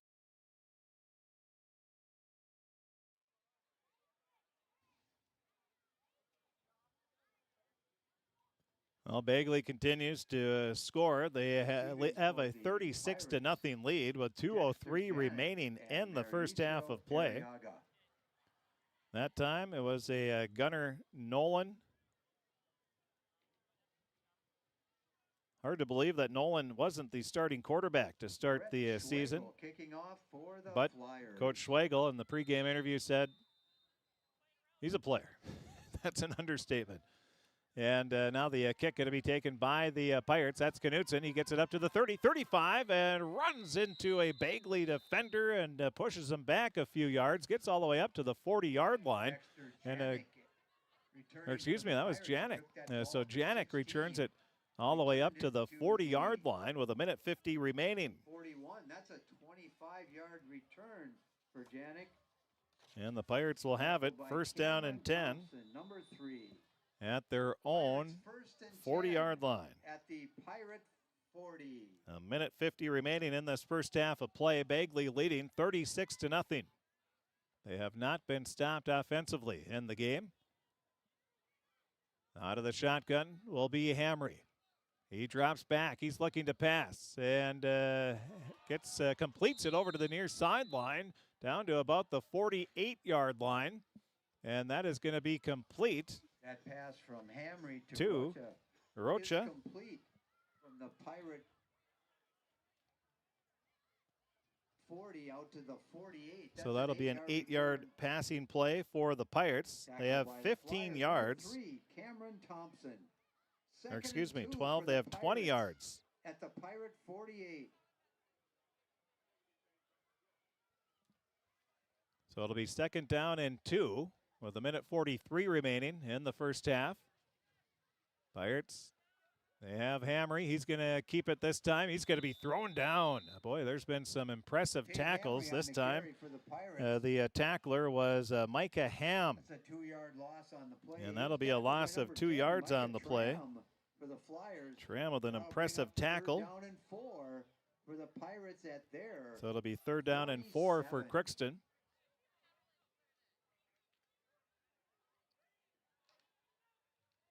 And the Pirates will have, looks like a Mason Reitmeyer. They were going to have him on the line, but now he's lined up as a wide receiver wearing the number 23. 2 receivers split out to each side. Out of the shotgun is Hamry again. He slings it over to the far sideline. It's going to be caught for a 1st down and taken down at the 40. Oh, the ball was stripped away, but they're going to say Janik was down before the ball came loose, and that'll be to the 41. So that'll be a 3 plus 9. That'll be a 12-yard passing play to Janik. Penalty flag on the play. And there is a penalty at the end of all of that. So it'll be a sideline warning on the Flyers. On Bagley. So both teams has had a sideline warning.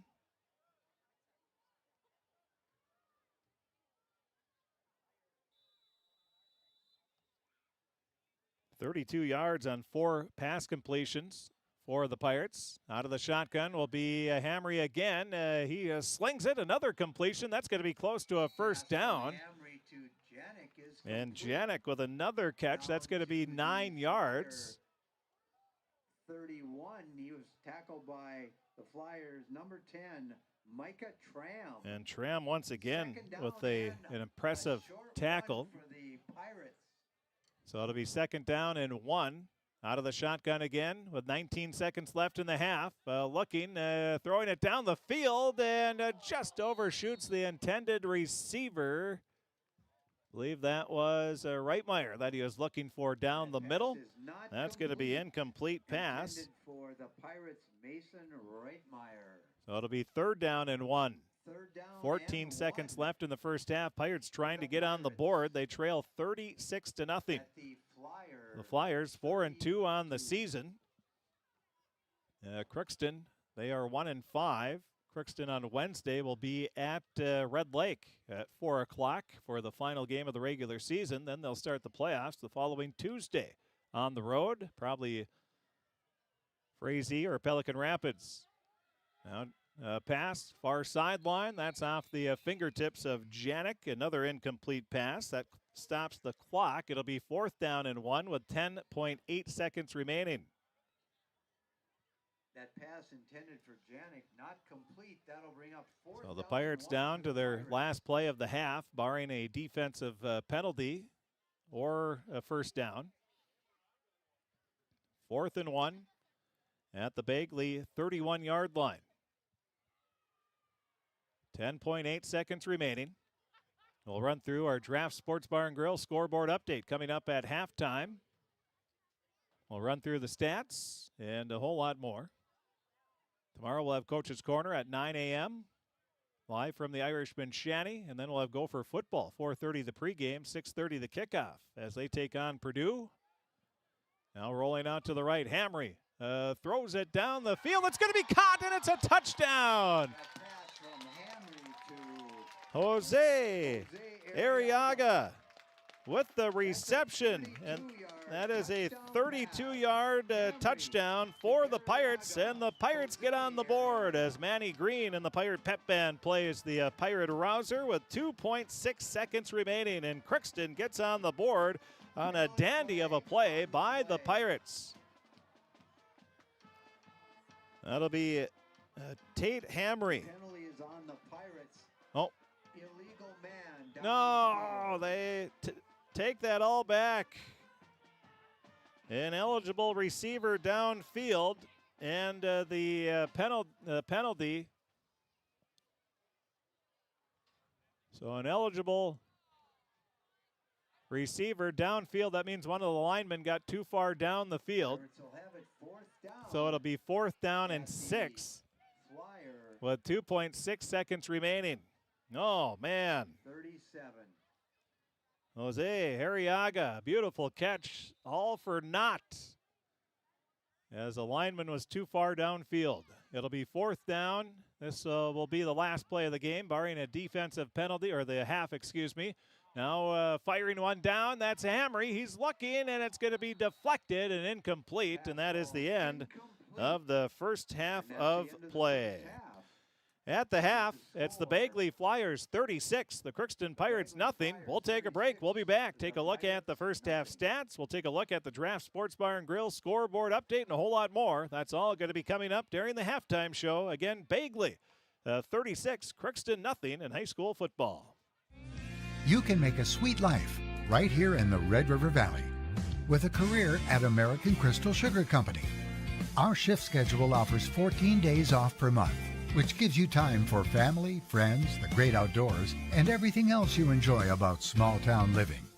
Entry-level positions are available, and pay starts around $18 per hour. Apply today at crystalsugar.com and share in our sweet success. Accidents happen. Illnesses happen. When you need timely, reliable care for allergies or respiratory infections, sprains, strains, or broken bones, or urinary infections, you can count on Riverview Health. Riverview Clinic in Crookston is open 7 days a week, weekdays from 7 a.m. to 7 p.m., and weekends from 9 a.m. to 1 p.m. For appointments, call 218-281-9595. When the unexpected happens, Riverview Health is here for you. You deserve the best. Earn your degree at University of Minnesota Crookston with the best public dorms in Minnesota.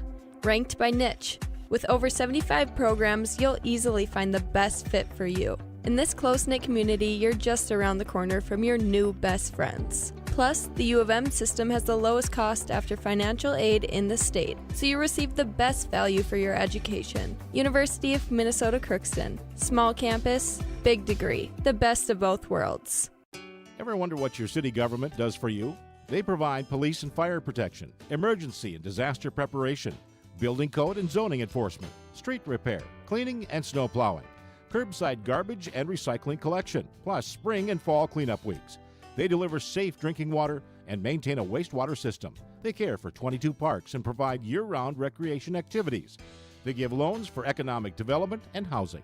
They do all this and much more with the help of your city employees. Shopping for groceries is easier than ever with Hugo's Family Marketplace. To simplify life, Hugo's offers convenient online shopping with delivery or curbside pickup at GoHugos.com. Even better, shop on the go with the Hugo's Family Marketplace smartphone app. Download e-coupons, recipes, grocery lists, weekly ads, and place your grocery order right from your phone. Save time and save big with Hugo's Family Marketplace, your hometown grocer since 1939.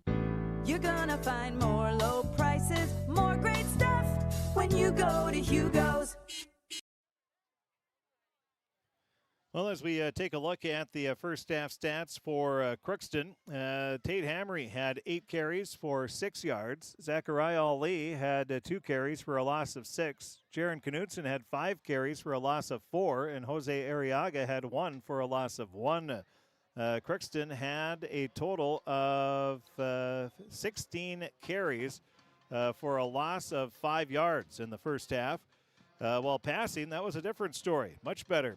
Zachariah Ali was 0 for 1 in the first half, but Tate Hamry was 1, 2, 3, 4.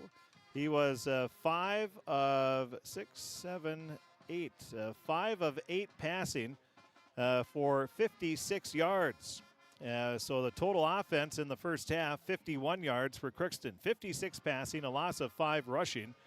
The receptions, Janik had 2 for 21 yards. Then you had Rocha had 1 for 8. Or excuse me, Arriaga had 1 for 20. Then Rocha had 1 for 8. And Mauricio Arriaga had 1 for 7 yards. And the longest passing play of the game was called back due to an ineligible man downfield. And that would have been a touchdown for the Pirates as well. Taking a look at the stats for Bagley. 11 carries for 78 yards for Gunnar Nolan. Then it was 4 carries for 29 yards for Micah Tram. Thompson, that was, Shane Thompson had 2 carries for 22 yards. Gage Gray had 2 carries for 3 yards. And you also had Cameron Thompson, 1 carry for 19 yards. So you have 22 plus 29, 78 with 280, that'd be 100. So 151 yards rushing for Bagley on 13, 17, 19 on 20 carries. 20 carries for 151 yards rushing for Bagley in that first half.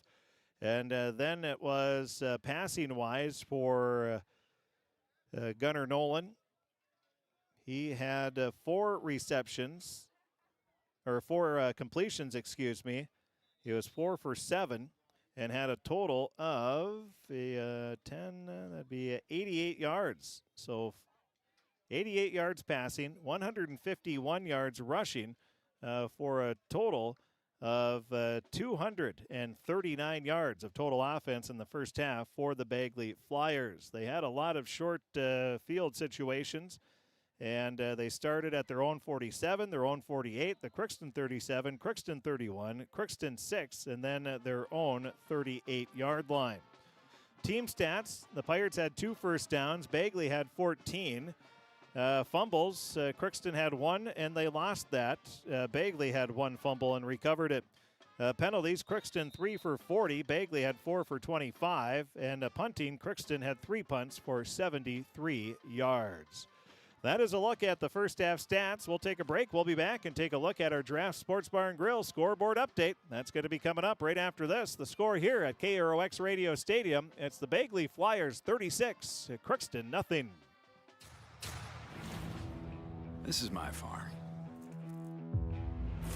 Don't come out here and tell me what I need.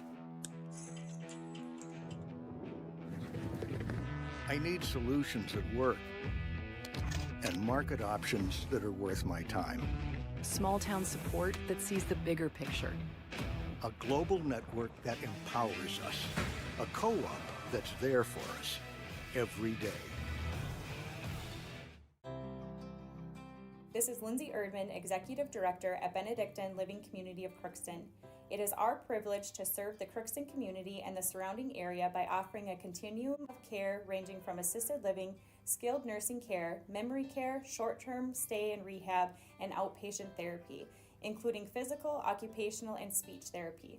We also offer many employment opportunities with great benefits, on-site daycare, and a scholarship program. Contact us today at 218-281-3424 or benedictinecrookston.org. At Crookston High School, we really have a lot going on. There isn't that much going on. Oh yeah? We have softball, baseball, track and field, soccer, swimming, tennis, golf, volleyball, trap shooting, hockey, basketball, wrestling. So we have a lot of sports. And there is orchestra, band, choir, visual arts, speech, theater, Leo Club. And Crookston is one of the highest academic schools in the region. Really? Yeah, really, especially in math and science. I guess we do have a lot going on. Yeah, and that's why Crookston High School is my education destination. For over 45 years, Grove Mechanical has been the trusted choice for heating and cooling solutions in Crookston and the surrounding communities. From furnace repairs to air conditioning installations, we're committed to keeping your home comfortable year-round. We're proud to support this community and all its athletes. Best of luck to the Crookston Pirates this season. Grove Mechanical is behind you all the way.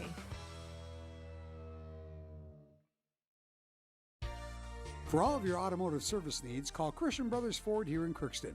We have a service team to handle all of your vehicle's needs. Does your vehicle pull to the right or left? Call and schedule an alignment today. Proper alignment saves gas and wear on your tires. We're here to take care of your vehicle repairs and maintenance. Call Christopher or Jersey in the service department at 281-1338. Make an appointment today with the service department at Christian Brothers Ford of Crookston, where we make it easy. And welcome back to the halftime show as we take a look at our Draft Sports Bar and Grill scoreboard update. Draft Sports Bar and Grill, they have a wide variety of menu items. They have soups, they have salad, they have award-winning chili, they have burgers, pastas, they have desserts, they have steaks, tacos, and a whole bunch more at Draft Sports Bar and Grill. A little bit of something for everyone. Then you can order online at draftsportsbar.com, or you can give them a call in order to get it to go as well. That's Draft Sports Bar and Grill, right next to the Crookston Sports Center in Crookston. The score here, Bagley 36, Crookston nothing at halftime. Other halftime scores, Ferta Beltrami leads Norman County Easteel and Hitterdal 24-0. Ferta Beltrami starting to get healthy again, and that shows in that first half. Final, Goodridge Grigla beat the Northern Freeze 36-0. Number 1 ranked Hills Beaver Creek in 9-man. That's who Ferta Beltrami beat in the state championship last year. They lead Mountain Lake area 46-0. And Southridge leads Kellier Northholm 14-6 at halftime. Clearbrook Gonvick and Foston, they're tied at 16 apiece. 11 minutes left in the third quarter, just underway in that second half. Badger Greenbush Middle River, they lead Winnimac 28-24. 6 minutes left in the first half. And in other scores, Polk County West, they beat Cass Lake Bena by a final score of 51-14. Polk County West improves to 3-4 on the year, but Polk County West going to end with a humdinger as they'll take on number 8th ranked Red Lake County next Wednesday. That's a game you'll be able to hear right here on KROX. Cass Lake Bena drops to 0-7. Well, you can hear some oohing and eyeing as Travis Oliver has the T-shirt cannon. And, it's compliments of Ken Longton and Longton Insurance. And so he has been launching that off. Longton Insurance and KROX Radio have bought, I don't know how many T-shirts we bought, but I can tell you how much we paid to buy them. So we're going to be, I should say Travis is going to be shooting off T-shirts at a lot of Pirate sporting events here throughout the sports season and add a little extra fun to the games. Well, in 3 minutes left in the first half, Walker Hackensack Akeley leads Red Lake 58-0. And other scores that we can find, Breckenridge leads New York Mills 34-0. Parker's Prairie leads Wadena Deer Creek 39-0. Mahnomen Waban leads Pine River Bacchus 28-0. 4 minutes left in the first. Ada Borup West leads Nevis 14-6 in the second quarter. Red Lake County, they lead Park Christian 14-6. That's 5 minutes left in the third quarter. Red Lake County and Park Christian, they're playing for the number 2 seed in the 8A tournament. The winner of that will be the 2. So basically, where are you going to be playing in that semifinal game is what it comes down to. Frazee, who Crookston could play in the first round of the playoffs, they lead Lake Park Audubon 14-8 at halftime. And Otter Tail Central leads Monaga 34-8. And AA scores, Pelican Rapids, they lead Warroad with a minute left in the game, 32-21. So Pelican Rapids will win that one. Perham leads Hawley, or they beat Hawley 28-3. Dilworth Glendon Felton beating Barnesville 20-8. 3 minutes left in the first half there. And let's see, Staples Motley, they lead Pillager, battle of the the top 6 teams. Staples Motley 4th, Pillager 6th. Staples leads 16-8, just starting the second half of that game. And in Class 3A, Minnewaska area, they lead Montevideo 27-0. And Thief River Falls leads Park Rapids 21-14 as they start the second half of play there. And those are some of the scores that we have on our Draft Sports Bar and Grill scoreboard update.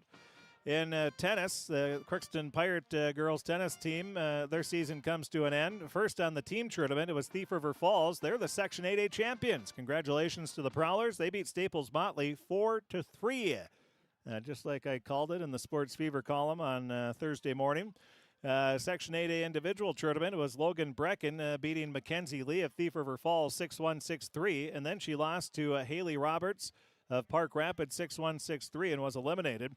Lauren Tall lost to McKenna Manham of Park Rapids 6-4, 6-2 and was eliminated. In doubles, Emma LaPlante and Chloe Bull, they beat Isabella Lemkel and Chloe Philippi of Wadena Deer Creek 6-love, 6-love. And then they lost to Ann Helling and Brooke Schilling of Parker's Prairie. And Amelia Horner and Ava Martin lost to Rachel Dunham and Lizzie Kennedy of Roseau and were eliminated as well. That's a look at the scoreboard update. We'll take a break. We'll be back, have the second half of play. Bagley leading Crookston 36-0. We'll be back right after this on KROX. Accidents happen. Illnesses happen. When you need timely, reliable care for allergies or respiratory infections, sprains, strains, or broken bones, or urinary infections, you can count on Riverview Health. Riverview Clinic in Crookston is open 7 days a week, weekdays from 7 a.m. to 7 p.m., and weekends from 9 a.m. to 1 p.m. For appointments, call 218-281-9595. When the unexpected happens, Riverview Health is here for you. Hi, I'm Dr. Angie Smith, optometrist at the Crookston Eye Clinic and Foston Eye Clinic. We aim to provide high-quality products to our patients, things that we use ourselves in treating our own dry eye or coatings that we like to use on our own glasses.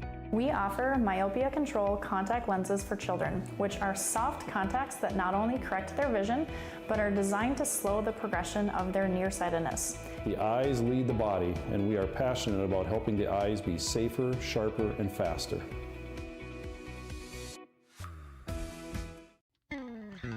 Crookston Valley Cooperative in Crookston is your full-service local agronomy dealer, delivering the products and services that you've come to expect. Crookston Valley Cooperative specializes in seed, chemical, and fertilizers that you need to keep your farm operation growing. For expert advice you can rely on, give Sean, Mike, or Matt a call at 281-1178 today or stop by at Crookston Valley Cooperative, located at 1122 Fairfax Avenue in Crookston. Crookston Valley Co-op, here to keep you growing.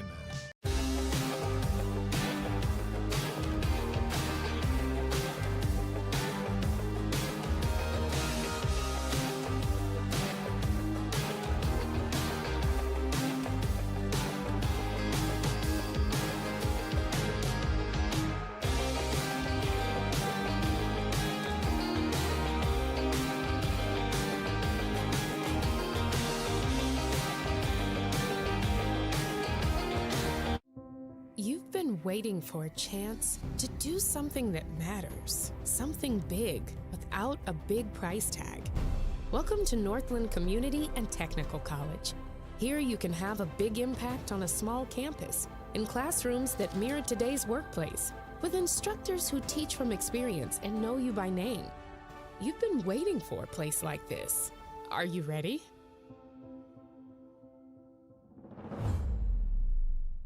Looking for some family fun? Come to Happy Joe's Pizza and Ice Cream. Sizzling hot, made-to-order pizza with all your favorite toppings. Cool off with our delicious hand-scooped ice cream. So many flavors and so much fun. And don't forget our game room, packed with excitement for kids of all ages. Happy Joe's Pizza and Ice Cream, Crookston, Minnesota. Call us or stop by today. Good times to be together.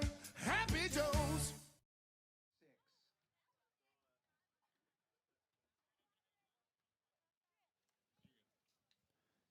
Well, the Crookston Pirates' first play is going to be a Tate Hamry 8-yard run. 11:31 remaining here in the third quarter of play. 36-0. Bagley with the lead. It'll be second down and 2. Hamry out of the shotgun. And he's going to pass over to the near side to Mason Reitmeyer. He makes his first reception of the season, gets across the 40, down to the 38, maybe the 39. And that's going to be a gain of about Went from the 36 out to the 41. That's a 5-yard That'll be a 5-yard gain for Reitmeyer.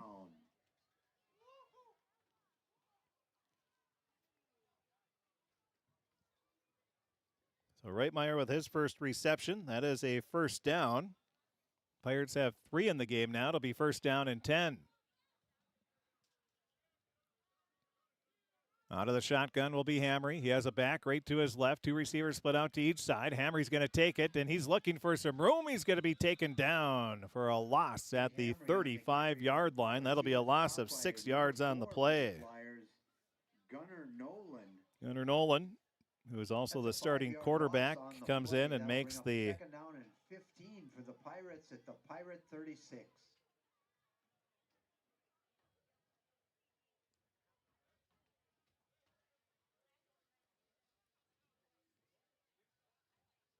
Gunnar Nolan. He has sort of been the difference here. He has passed for a touchdown. He has run for 4. So he's been responsible for 5 of the 6 touchdowns. Now dropping back to pass will be a Hamry. He slings it, and that is going to be incomplete. That'll bring up third down. And it'll be 3rd and 15 for the Pirates. Sunday, the Vikings have a bye week. They have the week off, but we'll have Sunday night football. Kansas City will be hosting. Again, finals that we have so far, it looks like Gopher Hockey and Boston College are going to play to a 2-2 tie. In high school volleyball, Kitson County Central beat Warren Alvarado Oslo 3-0, 25-9, 25-14, 25-15. And Climax Fisher is leading Stephen Argyle 2-0. 3rd down and 15. Out of the shotgun will be Hamry.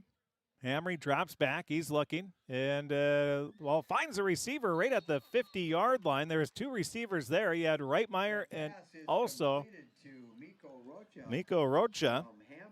And Rocha makes the grab. And that'll be for 14 yards.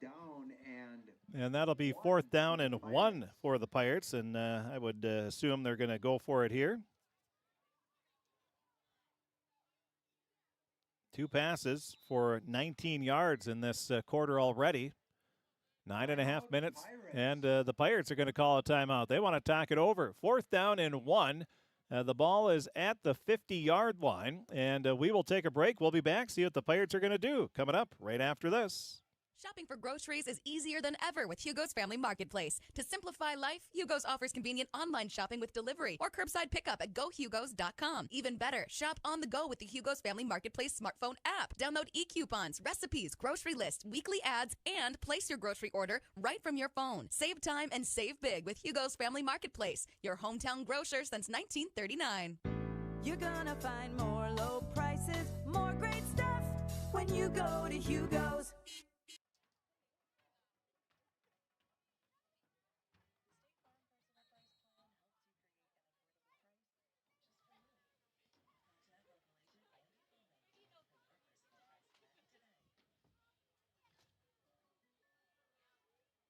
Returning to play, the Pirates have it 4th down and 1 at midfield.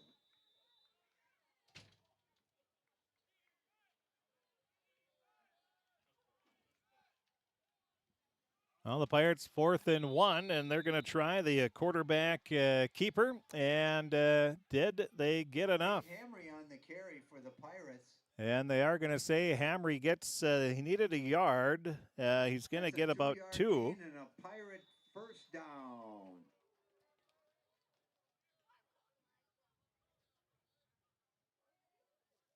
So that'll be a 2-yard gain for Hamry. That is a first down, the second of the drive for the Pirates, and it'll be first down and 10. Out of the shotgun will be Hamry. Hamry looks over the defense. Now a quick pass over to Reitmeyer. He makes the grab at midfield, gets up to the 46-yard line before he's thrown back. The tackler for the Flyers was number 10, Micah. Well, I think he might have had the ball pop loose. Pirates do recover. So there was a fumble, and the ball is going to go back a few yards. 2nd Second down So and after all 10 of for the that, it is a Pirates completion. at the Flyer 48.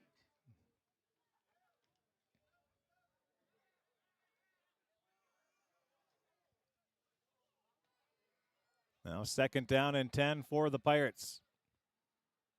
Again, Hamry out of the shotgun. The Pirates have been throwing like crazy. And to start the second half, handoff goes over to Knutson. He drops it onto the turf, scoops it back up, and then gets it up to the 46-yard line. That'll be a gain of 2 yards on the play for Jaron. You know, has 6 carries for a loss of 2. And it'll be third down and 8 for the Pirates. 7:55 remaining. Pirates at the Flyer 46. Third and 8 for Crookston. Looking to score their first points of the game. It looked like they did have one at the end of the first half, but an eligible man downfield. Now rolling out to his right is Hamry. He fires one down, has a receiver wide open, but overthrows him. All his Hamry had to do there was just stop and plant and just take his time. There was nobody within 10-15 yards of Reitmeyer. The throw is well off the mark, and that'll be an incomplete pass. The first incomplete pass of the quarter.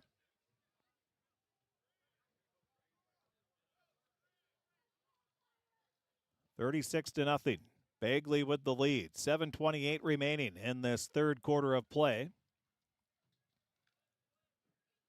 The Pirates don't score. We would have running time starting in the fourth quarter, but we have a long way to go before we hit that point. Out of the shotgun is Hamry. Hamry looking to his left, fires a pass right around the first down marker. Going back was the receiver, and he's going to lose. He had the first down. And then he moved back to try to elude a tackler. And that is Janik. That'll be a 7-yard passing play. Over on downs to the Flyers at the Flyer. And that is going to be a turnover on downs for the Pirates. So a turnover on downs with 7:19 remaining. The Pirates come up a yard shy of the first down.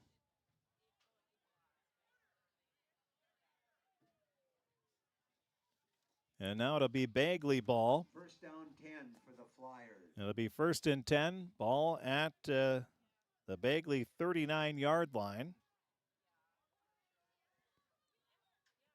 Man in motion from left to right. They're going to pitch it out to that guy. Nolan finds is that Tram, and now he's going to be taken down across the 50 up to the 46-yard line. They're going to mark it back to the 47. Gage Gray on the carry for the Flyers. He was stopped by the Pirates number 6, Jaron Knutson. So that'll be a gain of 11, 12, 13. That'll be a 14-yard gain for Gray.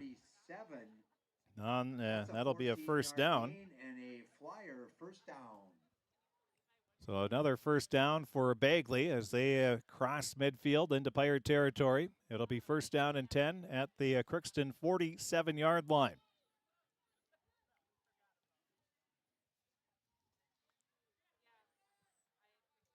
Out of the shotgun is, looks like they get, the ball is lost, fumbled by Gray. The ball is still loose, and it's over along the far sideline, and it looks like Bagley might have, the Pirates saying they came away with it, but they're, the officials, they're going to say it'll be a Bagley ball. No, it's going to be Crookston ball. So the official overruled himself, and the Pirates will recover the fumble. That'll be the first fumble lost by the Flyers. And Crookston recovers. And now it'll be Crookston ball as they will have it first down and 10. And this will be the first time they've started in Bagley territory to start a drive at the Bagley 48-yard line with 6:32 remaining. Out of the shotgun is Hamry, and it's going to be a double handoff again, looking for some room, and the Pirates are just going to lose a yard or two on the play. Jose Arriaga on the carry for the That'll be Pirates. He was Jose stopped by the Arriaga. Gunnar Nolan. No, they are going to give him On the play. no gain. Second down and 10 for the Pirates. So Jose, his second carry, has a loss of 1 on those 2 carries. It'll be, actually, we're going to call it a loss of 1. So a loss of 2 on 2 carries for Arriaga. It'll be 2nd and 11.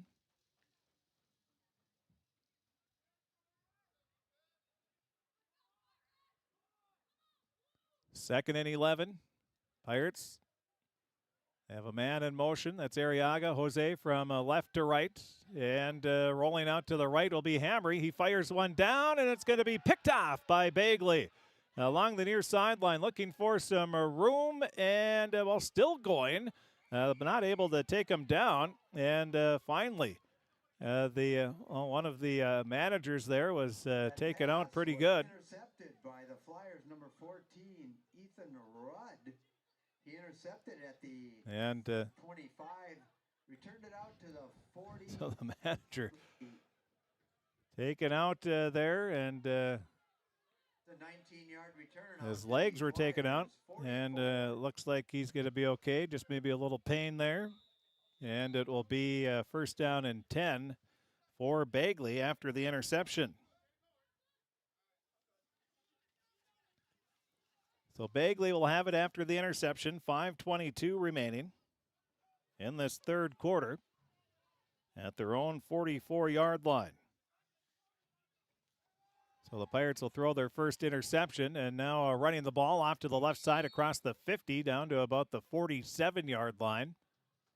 That will be Nolan. Nolan on the carry for the Flyers. He carries it down. That'll be a gain of 8 yards on the play.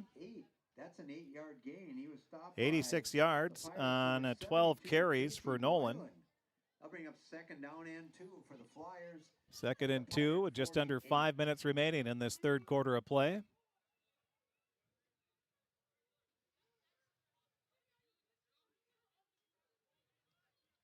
$36-0. Bagley with the lead. Out of the shotgun will be Nolan. He has a back to his right. One receiver split out to each side. Now Nolan just slowly walking out to his right. Hands it off up to the middle, and that's going to be a gain of a bunch of yards. Micah Tram. That'll be Tram again. From the 48 down to the Pirate 35. That'll be a 13-yard gain for Tram. He was stopped by well, that's 42 yards on 5 carries. Rocha in on the tackle. And another first down for Bagley. 35. It'll be first and 10 at Crookston's 35-yard line. Bagley, what they want to do is just have a long, sustained drive, keep running the ball, keep getting first downs, take time off the clock, get to running time to start the fourth quarter.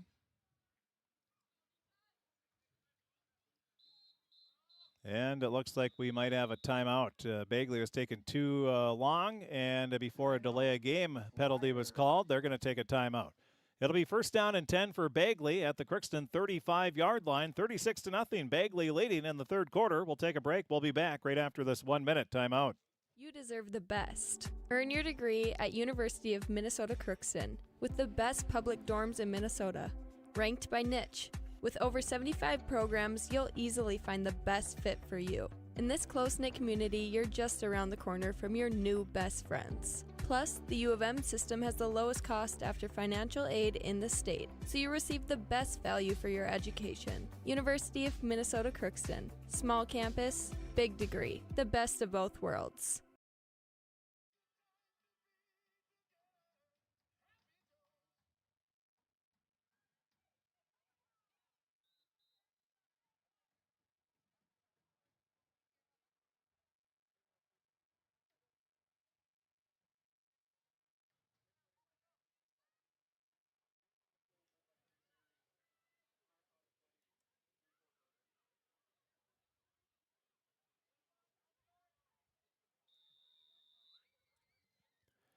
Welcome back to KROX Radio Stadium as the Bagley Flyers leading the Crookston Pirates by a score of 36-0. Now Nolan going to fire a pass, and it's going to be caught. Making the grab, leaping up and over on the jump ball. So Nolan finds Rudd. That'll be Rudd's fourth reception. And where are they going to mark it? That'll be at the 5-yard line. And that'll be a 30-yard passing play to Rudd.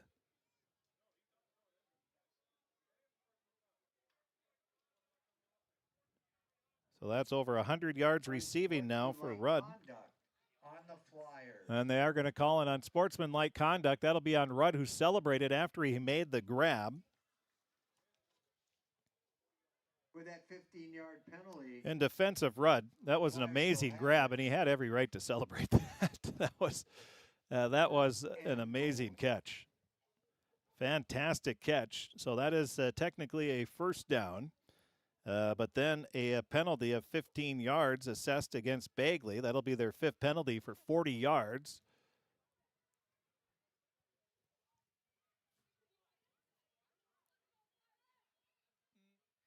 And Rudd didn't do anything,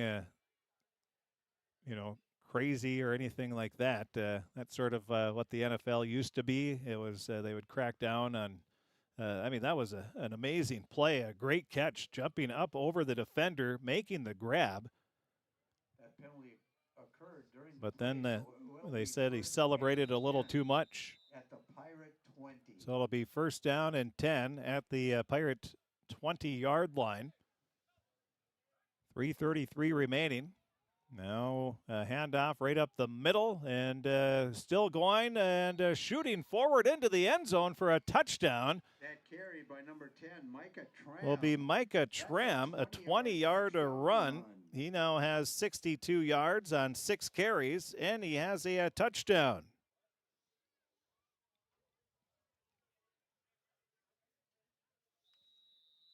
And with 3:24 remaining in the third quarter, Bagley now leads 42-0. The Flyers are attempting a 2-point conversion. So Tram, a 20-yard run, and they're going for 2. Now Nolan's going to sling it into the near corner. Did they complete their first extra point? They do. Is successful. So that'll be a Nolan 2-point conversion. Pass, and was that, that was Shane Thompson.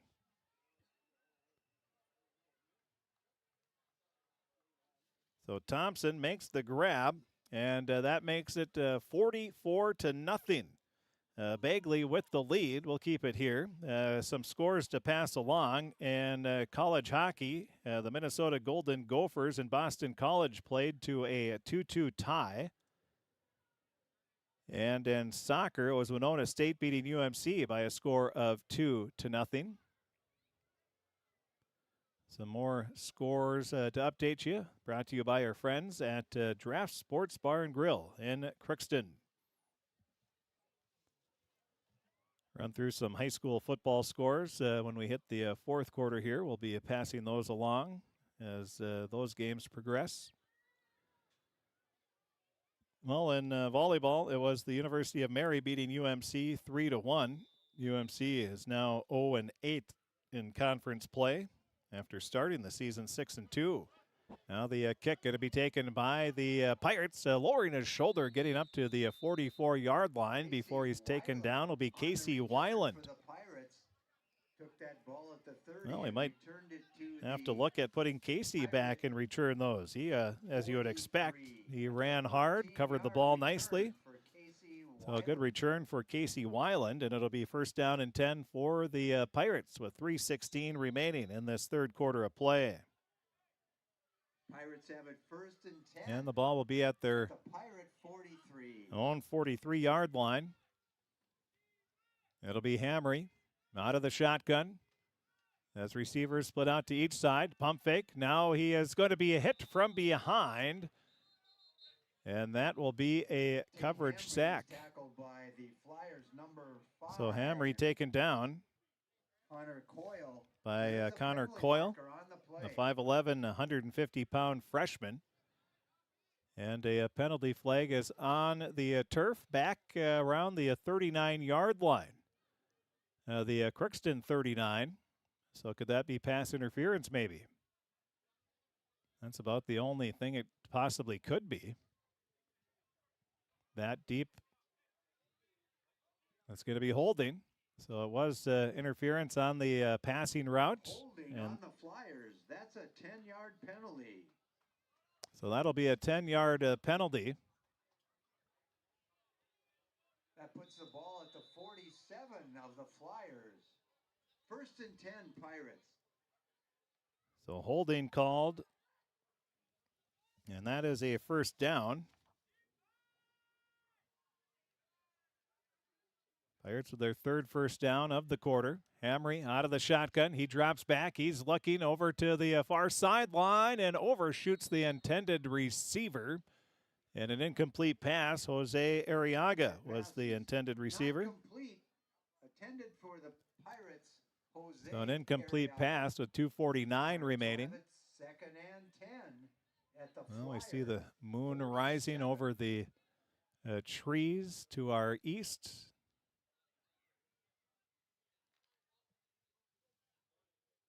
And we have 2:49 remaining. The clock stops with that incomplete pass. Hamry out of the shotgun. He is going to bounce it out to the far sideline. Gets by one tackler and then leans forward. He stays in bounds. And that is going to be enough for a first down, it looks like. He now has 21 yards on 12 carries. First down. And that'll be another first down for the Pirates, 2 in a row. They have 6 first downs in the game. Ball is at the Bagley 37-yard line. Now the Pirates break out of the huddle, going left to right here in this third quarter.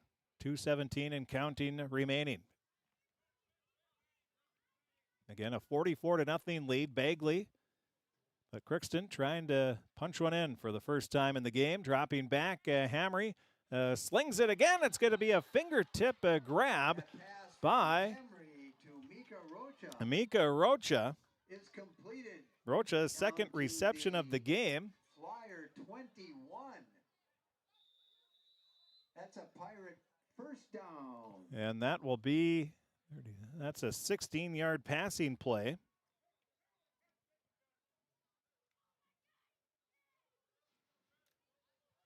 A minute 46 and counting remaining in the third quarter.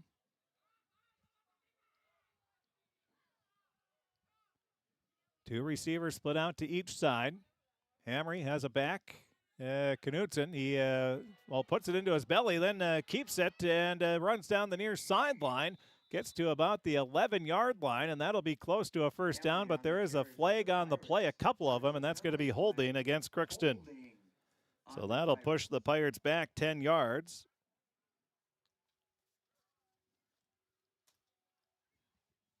And with a minute 27 remaining in the third quarter, Bagley leading 44-0. The Pirates will have it 1st and 20 at the Flyer 31. On volleyball, we told you Kitson County Central beat Warren Alvarado Oslo 3-0, 25-9, 25-14, 25-15. Climax Fisher beat Stephen Argyle 3-0, 25-23, 25-22, 25-22. Now the Pirates break out of the huddle. Minute 18 remaining. Out of the shotgun is Hamry. He's looking. He is going to have his pass picked off. So it's picked off by the Flyers. They're running down the far sideline. He could go all the way. He has one guy to beat, and he is going to go all the way in for a interception return for a touchdown.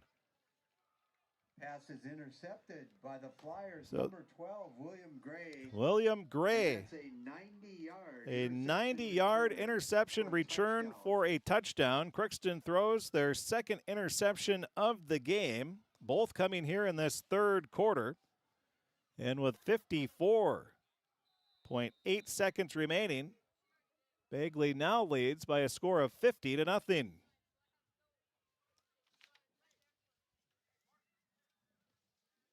Again, that is William Gray, a 90-yard interception return.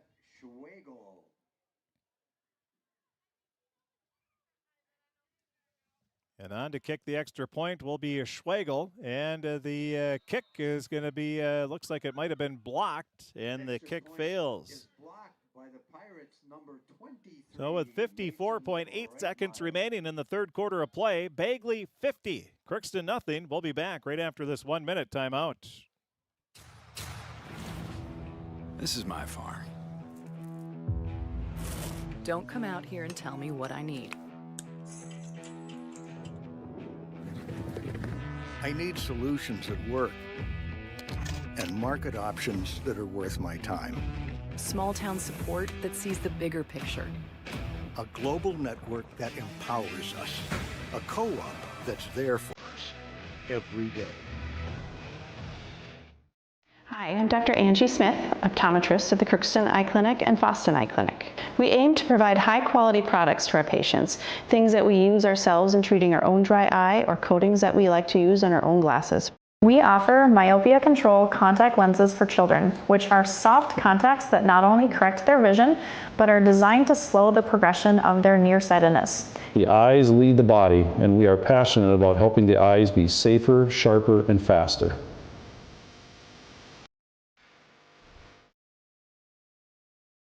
Now the kick going to be taken by the Pirates. That's going to be Janik, and he's going to be run into just shy of the 35-yard line.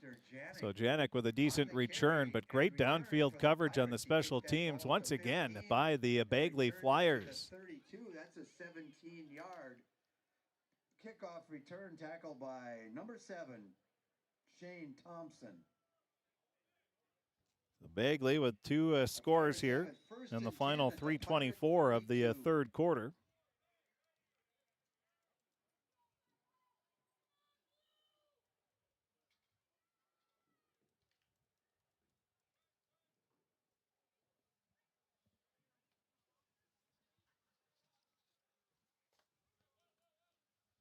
And Hamry out of the shotgun.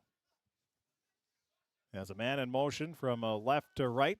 He drops back, throws a pass over to the near sideline. Jose Arriaga makes the grab, and he's going to be stopped. It looks like maybe a loss of a yard on the play. Arriaga, Jose. No gain on the play. They're going to call it no gain. By number 5, Connor Coyle. So that'll be second pass down to for the Pirates and 10. Arriaga for no gain, and this could be the last play if the Pirates even try to get a playoff here. And it looks like they're not going to, and that's going to be the end of the third quarter of play. The score through 3 quarters, it's Bagley 50, Crookston nothing. We'll be back with the fourth quarter running time. That'll be coming up right after this on KROX. This is my farm. Don't come out here and tell me what I need. I need solutions that work and market options that are worth my time. Small town support that sees the bigger picture. A global network that empowers us. A co-op that's there for us every day.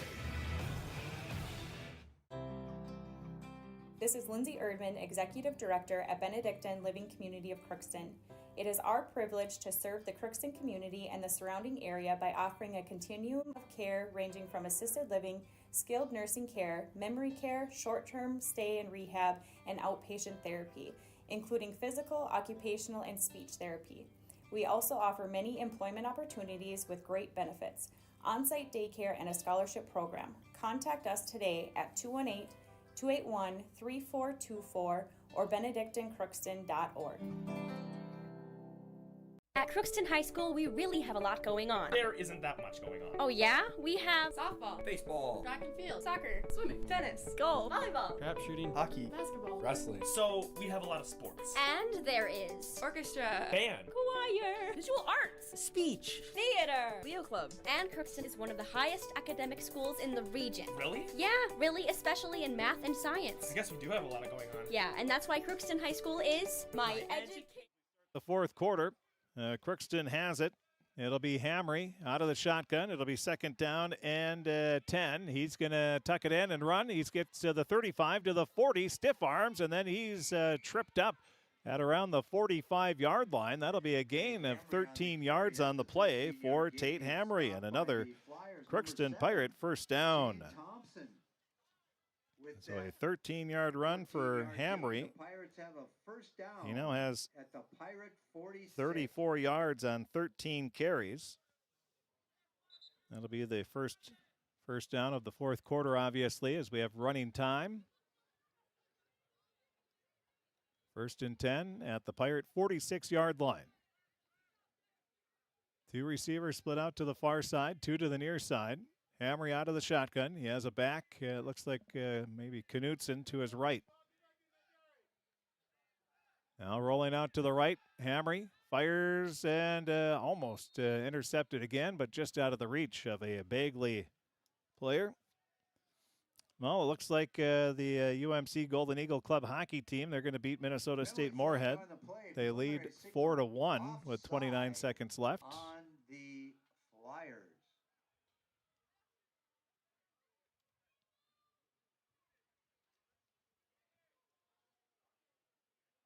So offside's going to be called on Bagley.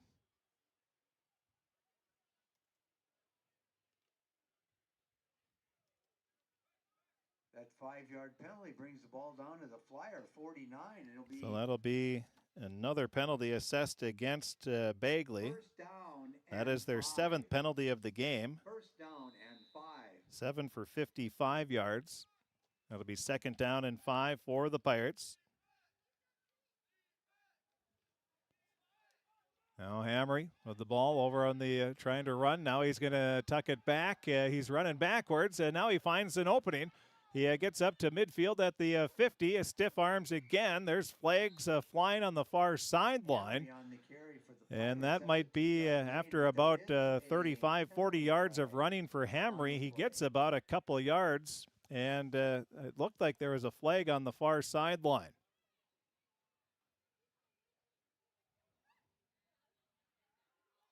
It's going to be a personal foul against the Pirates.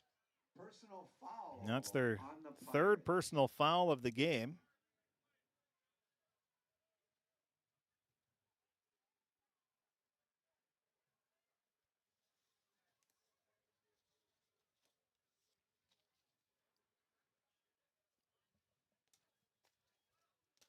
That brings the ball back to the Pirate 38. And it is a final now. UMC Club Hockey beats Minnesota State Moorhead by a score of 4-1. That'll bring up first and 18 for the Pirates. So first down and 18 for Crookston.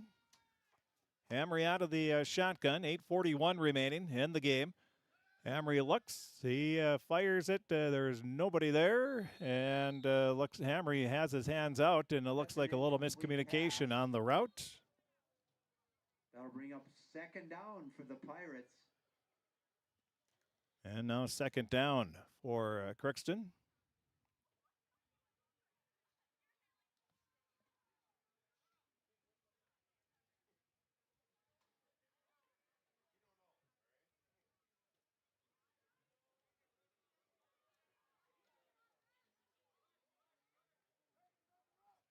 Now Hamry out of the shotgun. Has two receivers to each side. He looks over to the near sideline, and it's going to be picked off by Shane Thompson. Thompson intercepts it at the 48-yard line. Now he returns over to the near sideline up to the 42. And another interception thrown by the Pirates. That'll be their third of the game. Intercepted that ball at the 48, returned it down to the 42. So Thompson intercepts the pass.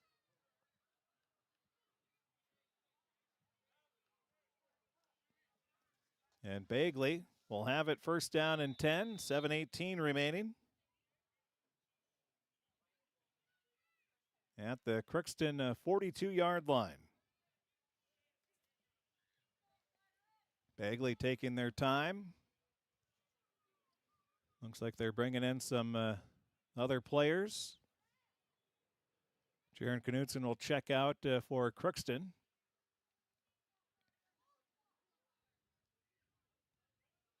Looks like we'll have a new quarterback in for Bagley as well. 6:45 and counting remaining. Now the handoff goes right up the middle and getting across the 40 up to the 39, maybe up to the 38-yard line. That'll be Gage Gray on a gain of 3 yards on the play. That ball from the 42 down to the 39. So that'll be second down and 7. Bring up second and 7 for the Flyers at the Pirate 39.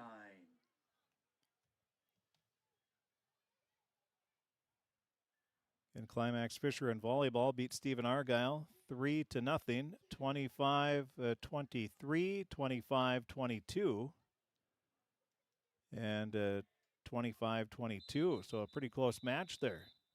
And we're going to have a stoppage now as there is a flag. It's going to be false start on Bagley.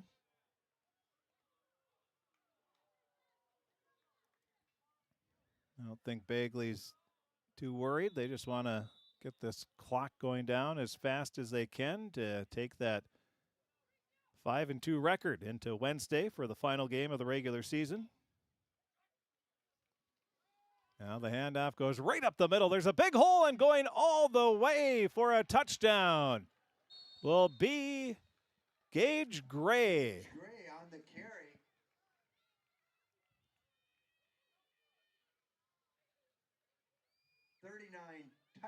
Yard touchdown. So that'll be a 39-yard touchdown for Gray. And with 5:03 remaining, Bagley now leads 56-0.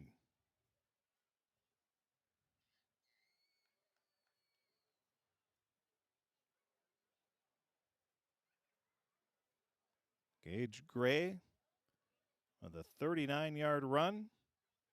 And trying to convert the two-point conversion will be Bagley. The pitch that's going to go over to the near side, and going in for the two-point conversion will be Micah Tram. For a two-point conversion. Excuse me, that was William Strandberg that ran. I thought that was 10, Micah Tram, but instead they say it was 40, William Strandberg. So Strandberg gets the two-point conversion. And it's now a 58-0 lead. Boy, if Bagley would have been able to convert their two-point conversions, they could have had 2, 4, 6, 8, 10. They could have had 12 more points on the two-point conversions and the 2 extra points that they tried to kick. 4:01 remaining. The clock stops on the score. Although they did get an extra minute and 2 seconds off the clock. Little crowd is cleared out for the most part here. Had a pretty decent crowd to start between the cool down and the score. Fans decided to hit the exits early.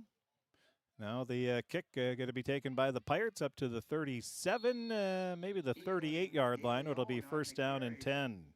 And return for the Pirates. He took it at the 21, carried it out to the 36. That's a 15. Well, Pelican Rapids, they beat Warroad 32-21. And a lot of games still going, so we won't have a lot of finals. But Perham beat Hawley 28-3.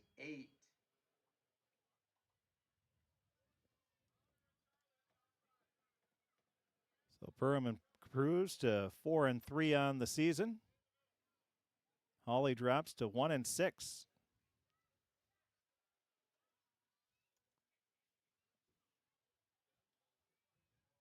Pirates will have the ball. 3:03 remaining. Now a pitch that goes back and coming right up and making the tackle in the backfield. Rocha has nowhere to go. Miko Rocha on the carry for the Pirates. He was stopped by number 4, Gunnar. That was Gunnar Nolan in on the tackle, as that's going to be a loss of about 7 yards on the play for Rocha.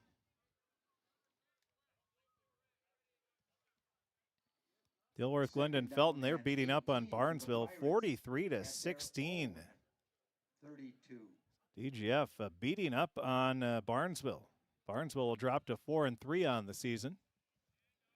Now the handoff goes left side. A nice hard run, getting the first down and more all the way up to the 50-yard line. That'll be Jose Arriaga. That is an 18-yard gain for Jose and a Pirate first down. Well, that's what you like to see. You're down 58-0, but Arriaga running hard gets the first down up to midfield, where it'll be a first down and 10 for the Pirates. So they try to end the game here on a positive note as they get ready to play Red Lake on Wednesday, a 4 p.m. start at Red Lake. Now the handoff. That's all Lee. He gets it right up the middle, running hard, breaking a tackle as Jose Arriaga again. He gets across the 30 down to the 25 to the 24, and that'll be a 26-yard run for Arriaga.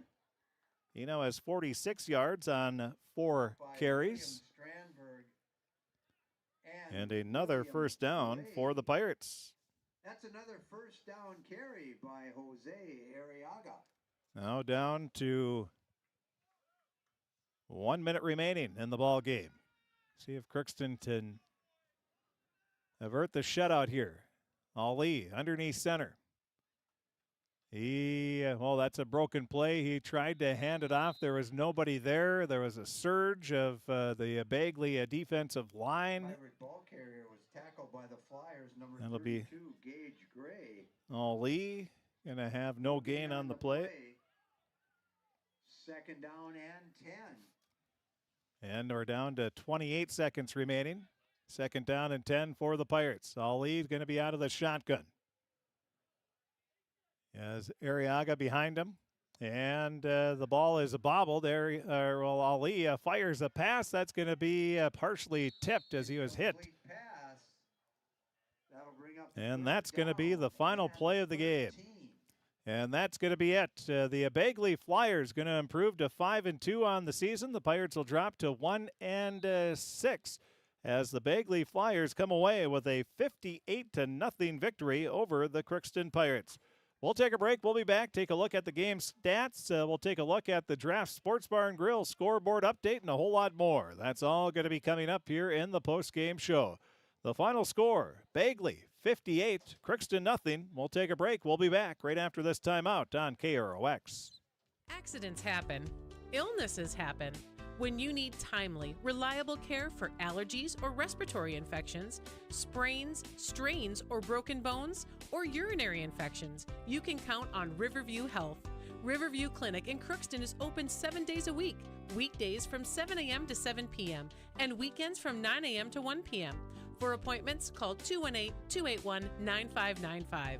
When the unexpected happens, Riverview Health is here for you. Looking for some family fun? Come to Happy Joe's Pizza and Ice Cream. Sizzling hot, made-to-order pizza with all your favorite toppings. Cool off with our delicious hand-scooped ice cream. So many flavors and so much fun. And don't forget our game room, packed with excitement for kids of all ages. Happy Joe's Pizza and Ice Cream, Crookston, Minnesota. Call us or stop by today. Good times to be together. Happy Joe's.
And welcome back to the post-game show as we are going to take a look at our Draft Sports Bar and Grill scoreboard update. A lot of finals just coming in. And, well, first of all, we'll just hit the high school football scoreboard. A big game in Section 8A. It was the Red Lake County Rebels. They're going to be the number 2 seed as they beat Park Christian, a battle of 2 5-1 teams. And it was Red Lake County beating Park Christian 29-20. And that very likely would be a number, the semifinal in Section 8A if things go as expected. So again, the final there, Red Lake County beat Park Christian 29-20. Polk County West, they had no problems with Cass Lake Bena 51-14. Bagley, they had no problems here tonight in Crookston. They, just dominated from the get-go. And they come away with a 58-0 victory, including a 90-yard interception return for a touchdown in the game. Bagley improves to 5-2 on the season, and Crookston will drop to 1-6. Crookston will wrap up the regular season on Wednesday when they take on Red Lake. Other finals, Fertile Beltrami beat Norman County Eastdale and Hitterdal by a score of 46-0. Here's a wild score. Badger Greenbush Middle River 1-5 taking on 0-6 Winnimac. The score of that game right now, it's still going, and once we give you the score, you'll figure out why it's still going. Badger Greenbush Middle River leads Winnimac 72-38. 110 points scored with 8 minutes left in the game. And so that one has been a wild one in Erskine. Other scores that we have, Pelican Rapids, they beat Warroad 32-21, a battle of 2-4 teams. It was Goodrich Grigla beating the Northern Freeze 36-0. Nevis, they beat Ada Borup West 22-20. Dilworth Glendon Felton, they beat up on Barnesville 43-16. Perham over Hawley 28-3. We should mention Barnesville, by the way, is 4-3 for the first time probably in for the first time in over a decade. They have 3 losses in a season, and DGF improves to 5-2 on the season. Perham, as we said, beat Hawley 28-3. Hawley drops to 1-6 on the year. It was Southridge beating Kellier Northome 22-6. Walker Hackensack Akeley beat Red Lake by a score of 66-0. Other scores that we can pass along to you here. And Thief River Falls, they lead Park Rapids 29-28 with a minute left in the game there. And those are some of the scores of interest from around the area tonight. Let's see if we can find a Foston score, and let's see. I don't see one there, but if we do get one, there it is. Clearbrook Gonvick beat Foston 32-28, so a big win. That's a battle of 2 9-man teams looking for a better seed, and Clearbrook Gonvick wins by a score of 32-28. So those are some of the scores that we have to pass along. Again, we'll be updating all the scores on our website at KROXAM.com. You can check it out there. Other scores, non-football scores. It was college club hockey. UMC beat Minnesota State Moorhead 4-1. And Division I hockey, it was the Minnesota Golden Gophers and Boston College skating to a 2-2 tie. And then we also have UMC volleyball. They fall the University of Mary 3-1, 25-21, 25-16, 22-25, 25-19. UMC drops to 0-9 in conference play. Women's soccer, UMC looking for their first win still in conference play. They fall to Winona State 2-0. In high school volleyball, Climax Fisher beat Stephen Argyle 3-0, and Kitson County Central beat Warren Alvarado Oslo 3-0. In Section 8A girls tennis, it was the section championship. The Thief River Falls Prowlers, they beat Staples Motley 4-3. The Prowlers will advance to the state tournament, and all the Pirate individuals ended up losing a match today, and the Pirate tennis season officially comes to an end here this afternoon and early evening. And that is about it on our scoreboard. We'll take a break. We'll be back, take a look at the stats. We'll also talk with Coach Jim McBride. That's all going to be coming up here in the postgame show. It was the Bagley Flyers beating the Crookston Pirates in high school football 58-0. The final here from KROX Radio Stadium. We'll take a break. We'll be back with the postgame show and wrap things up coming up right after this.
You can make a sweet life right here in the Red River Valley with a career at American Crystal Sugar Company.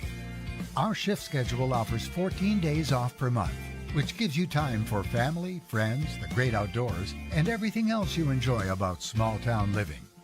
Entry-level positions are available, and pay starts around $18 per hour. Apply today at crystalsugar.com and share in our sweet success. Accidents happen. Illnesses happen.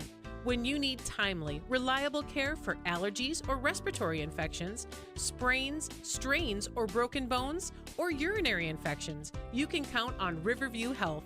Riverview Clinic in Crookston is open 7 days a week, weekdays from 7 a.m. to 7 p.m., and weekends from 9 a.m. to 1 p.m. For appointments, call 218-281-9595. When the unexpected happens, Riverview Health is here for you. You deserve the best. Earn your degree at University of Minnesota Crookston with the best public dorms in Minnesota, ranked by niche. With over 75 programs, you'll easily find the best fit for you. In this close-knit community, you're just around the And welcome back to the postgame show as we're now joined by the head coach of the Crookston Pirates, Coach Jim McBride. And Coach, ran into a very good Bagley team, and I was impressed by their defensive line, their offensive line too, but especially their defensive line. They didn't let you do much of anything in that first half especially. No, they did not. They were tough for us to handle up front with their D-line. So because of that, the linebackers were bleeding through quite a bit. They offensively, they scored on all 6 of their drives in the first half, and they did a mixture. You talked about they can pass, they can run. They did a little bit of everything, and they really kept you off balance, I thought, not knowing what to expect. Yeah, they did. They do a good job of that, and a lot of it on our side too is reading keys, getting where you need to be, and we've struggled with that with our keys. You would think that we would start getting that picked up a little better, and then I think they just don't trust their keys when they see them. Sure. Which is understandable. A lot of them may be playing, I shouldn't say earlier, but playing first varsity minutes this season for the first time, and maybe still don't have that confidence in their skills yet. No, they don't, and that's what we really need is reps, and we need playing time and reps. Let's anything in that first quarter. It seemed like any time you had them stopped, they were able to break a big run or have a big pass. Yeah, we were talking about that with the coaches, is that we'll have success, and then boom, something happens. Have success, and boom, something happens. So I think that, and we tell the guys, one guy not doing your job, one guy not paying attention, tackled too high on this play, grabbing at a guy instead of making contact, and it matters. And so yeah, it's frustrating when you're down there too, because you're like, good grief, we had him, you know. Your first offensive play of the game, you had a 12-yard carry for Tate Hamry, and he was able to bounce it out to the outside, but then you lost 5 yards and 2 yards on the next two. Then you answer with 14 yards. So it was sort of back and forth in that first drive, but then you just ran out of steam with those loss of 7 yards and weren't able to get a first down and turned it over on downs. Yeah, you know, you guys remember the plays better than us. It becomes a blur. But, yeah, it was, you know, first, you know, in any game, you're like, what are they in? Are they in what we expect them to be in? How are they responding to whatever? So that it's always like your first series is kind of like, you know, throwing jabs to see what they're going to do and then trying to figure out what you want to do. Then in your second offensive series, you had a fumble on the second, and that really hurt. That gave them a short field, and they were able to punch it in on their next drive. But you can't afford to do that against a team, especially like Bagley. No, it's like I was saying, it's the mistakes. It's like one here, one there, one here, and they add up on you. And then before you know it, you're playing from behind because you were making mistakes. And you know, and the thing is, you try, you know, you want to put kids in position to be able to make plays, and it's frustrating when you're there and then the play's not made, or you know, they step too far this way, or just the play didn't get made, and you're like, we're so close, you know, we're so close. One positive I would have to say is how you were able to pass the ball in the game. And I think I haven't looked at the previous games, but I would say this is the most receptions you've had in a game. Well, having Mason back was a big thing for us. He's got wheels, and so as we were throwing him the ball, a lot of kind of opened up guys underneath a little bit. Dexter was able to get some catches. Miko made a beautiful catch. It looked like it was right on the ground on that one drive, and so that kind of opened that up a little bit for us, having that threat there. And then you know, and should have made it a little bit more successful to run the ball. I think Jaron did have a couple rips on there, and so we were able to like kind of establish some things, but then we do something to shoot ourselves in the foot. That was sort of the thing. You have a nice play, all of a sudden you'd have a penalty or a loss of a couple of yards, just a missed block or something like that. So you're getting there. It's I know the score doesn't show it, but you're making progress. You know, and that's it when we look on film too. You're like, we are so close, and and it's like it was, if we would have just chipped to this guy when we went there, if we would have just whatever with this guy, and as you watch it on film, you do see how close you are, but you're not there yet, and that's why you're suffering for it. Overall thoughts on the game? Obviously, a tough one on the scoreboard, but again, as we just said, you're seeing improvement, and I got to mention Jose Arriaga. He had carries of 18 and 26 in the last two carries of the game that he had, and your guys continue to play hard all the way until the end. And that's been our challenge to them, is that even things aren't going your way, even though you meet some adversity, are we able to fight through adversity? Because you need to do that in life. You're going to need to do that, you know, all the time. So hopefully you can get some of that from when you play sports and fighting through that adversity. So I was really happy to see that. Even when we talked at halftime, they weren't down. They came out and they were ready to try and fight and keep fighting. So that is something good that you want to see, and your underclassmen are seeing that as well. They're seeing those upperclassmen continuing to work hard, and so that you're sort of building the culture. Exactly, and knowing that this was going to be a culture building project. So that is, you're right. That is the thing, trying to get that culture built where we just keep going. And I always call it grinding. We got to grind, got to grind. You have a short week. You play Wednesday now, and you go to Red Lake for a 4 o'clock start. And I'm sure you haven't looked at Red Lake much, but that's one that you're going in that the guys should have some pretty good confidence going in. Yeah, you know, we should, but you know, good. You never want to overlook anything, anybody, especially in this game. So we're going to treat them just like any other opponent going into it. We'll have practice Sunday night, I believe. We're going to have practice, and then Monday, Tuesday, we'll do our pregame stuff, and then Wednesday we head up there and see how we do. Yeah, then a week from Tuesday, you start playoffs. Yeah, that'll be interesting to see how that all works out. I'll keep track of that tonight and see where things end up. Yeah, it looks like both Frazee and Pelican Rapids won tonight, so it'll probably be one of those two teams likely, but who knows? The QRF, who knows? Yeah, the QRF is a tough thing to figure out. So, yeah, well, it's kind of like, you throw the chips up and see where they land, and, we'll play whoever we play. It's like, I know when we were playing a 1A schedule, 2A schedule, I'm not one to ever complain about it. It's like you got to play whoever they put up. So we just go and play and prepare for them and do the best we can and try and win each game. Well, it's the old saying, you can complain, but nobody with the state high school league is going to care, right? Yeah, nobody cares. You know that as well as I do. It's like, hey, babe, this hurts. Nobody cares. No. I don't care. Yeah. Coach, thanks for talking with us. Hopefully it'll be a good short week of practice, and we'll see you at Red Lake on Wednesday. You bet. Thank you, sir. Appreciate it. Thank you. That's Coach Jim McBride. We thank him for joining us here in the post-game show. Again, the Bagley Flyers come away with a 58-0 victory.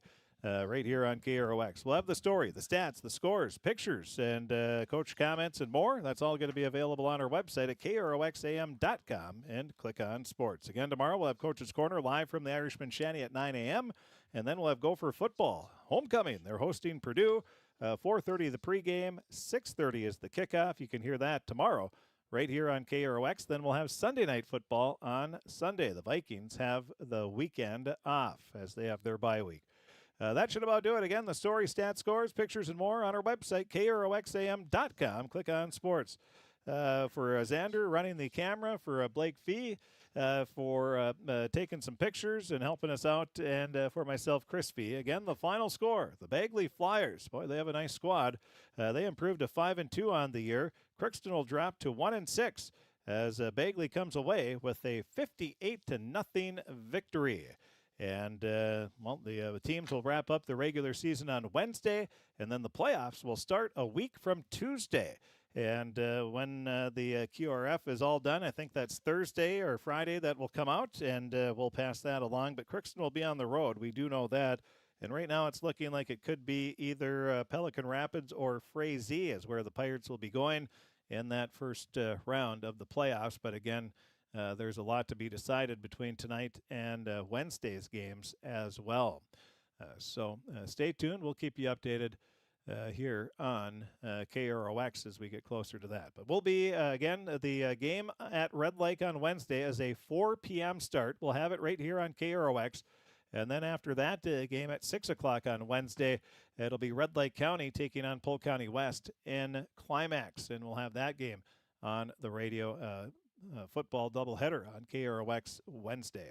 Thanks for tuning in, and have a great weekend, everybody. You're watching Crookston Pirate Athletics on the KROX video stream. It's brought to you by the University of Minnesota Crookston, Egg Country, Grove Mechanical, Happy Joe's Pizza and Ice Cream Parlor, the Crookston Public School District, American Crystal Sugar Company, Christian Brothers Ford, Riverview Health, Benedictine Living Community of Crookston, Hugo's Family Marketplace, the City of Crookston, CHS Egg Services, State Farm Andy Omen, Crookston Valley Co-op, Northland Community and Technical College, along with the Crookston and Foston Eye Clinics, all bringing you Crookston Pirate video stream on KROX.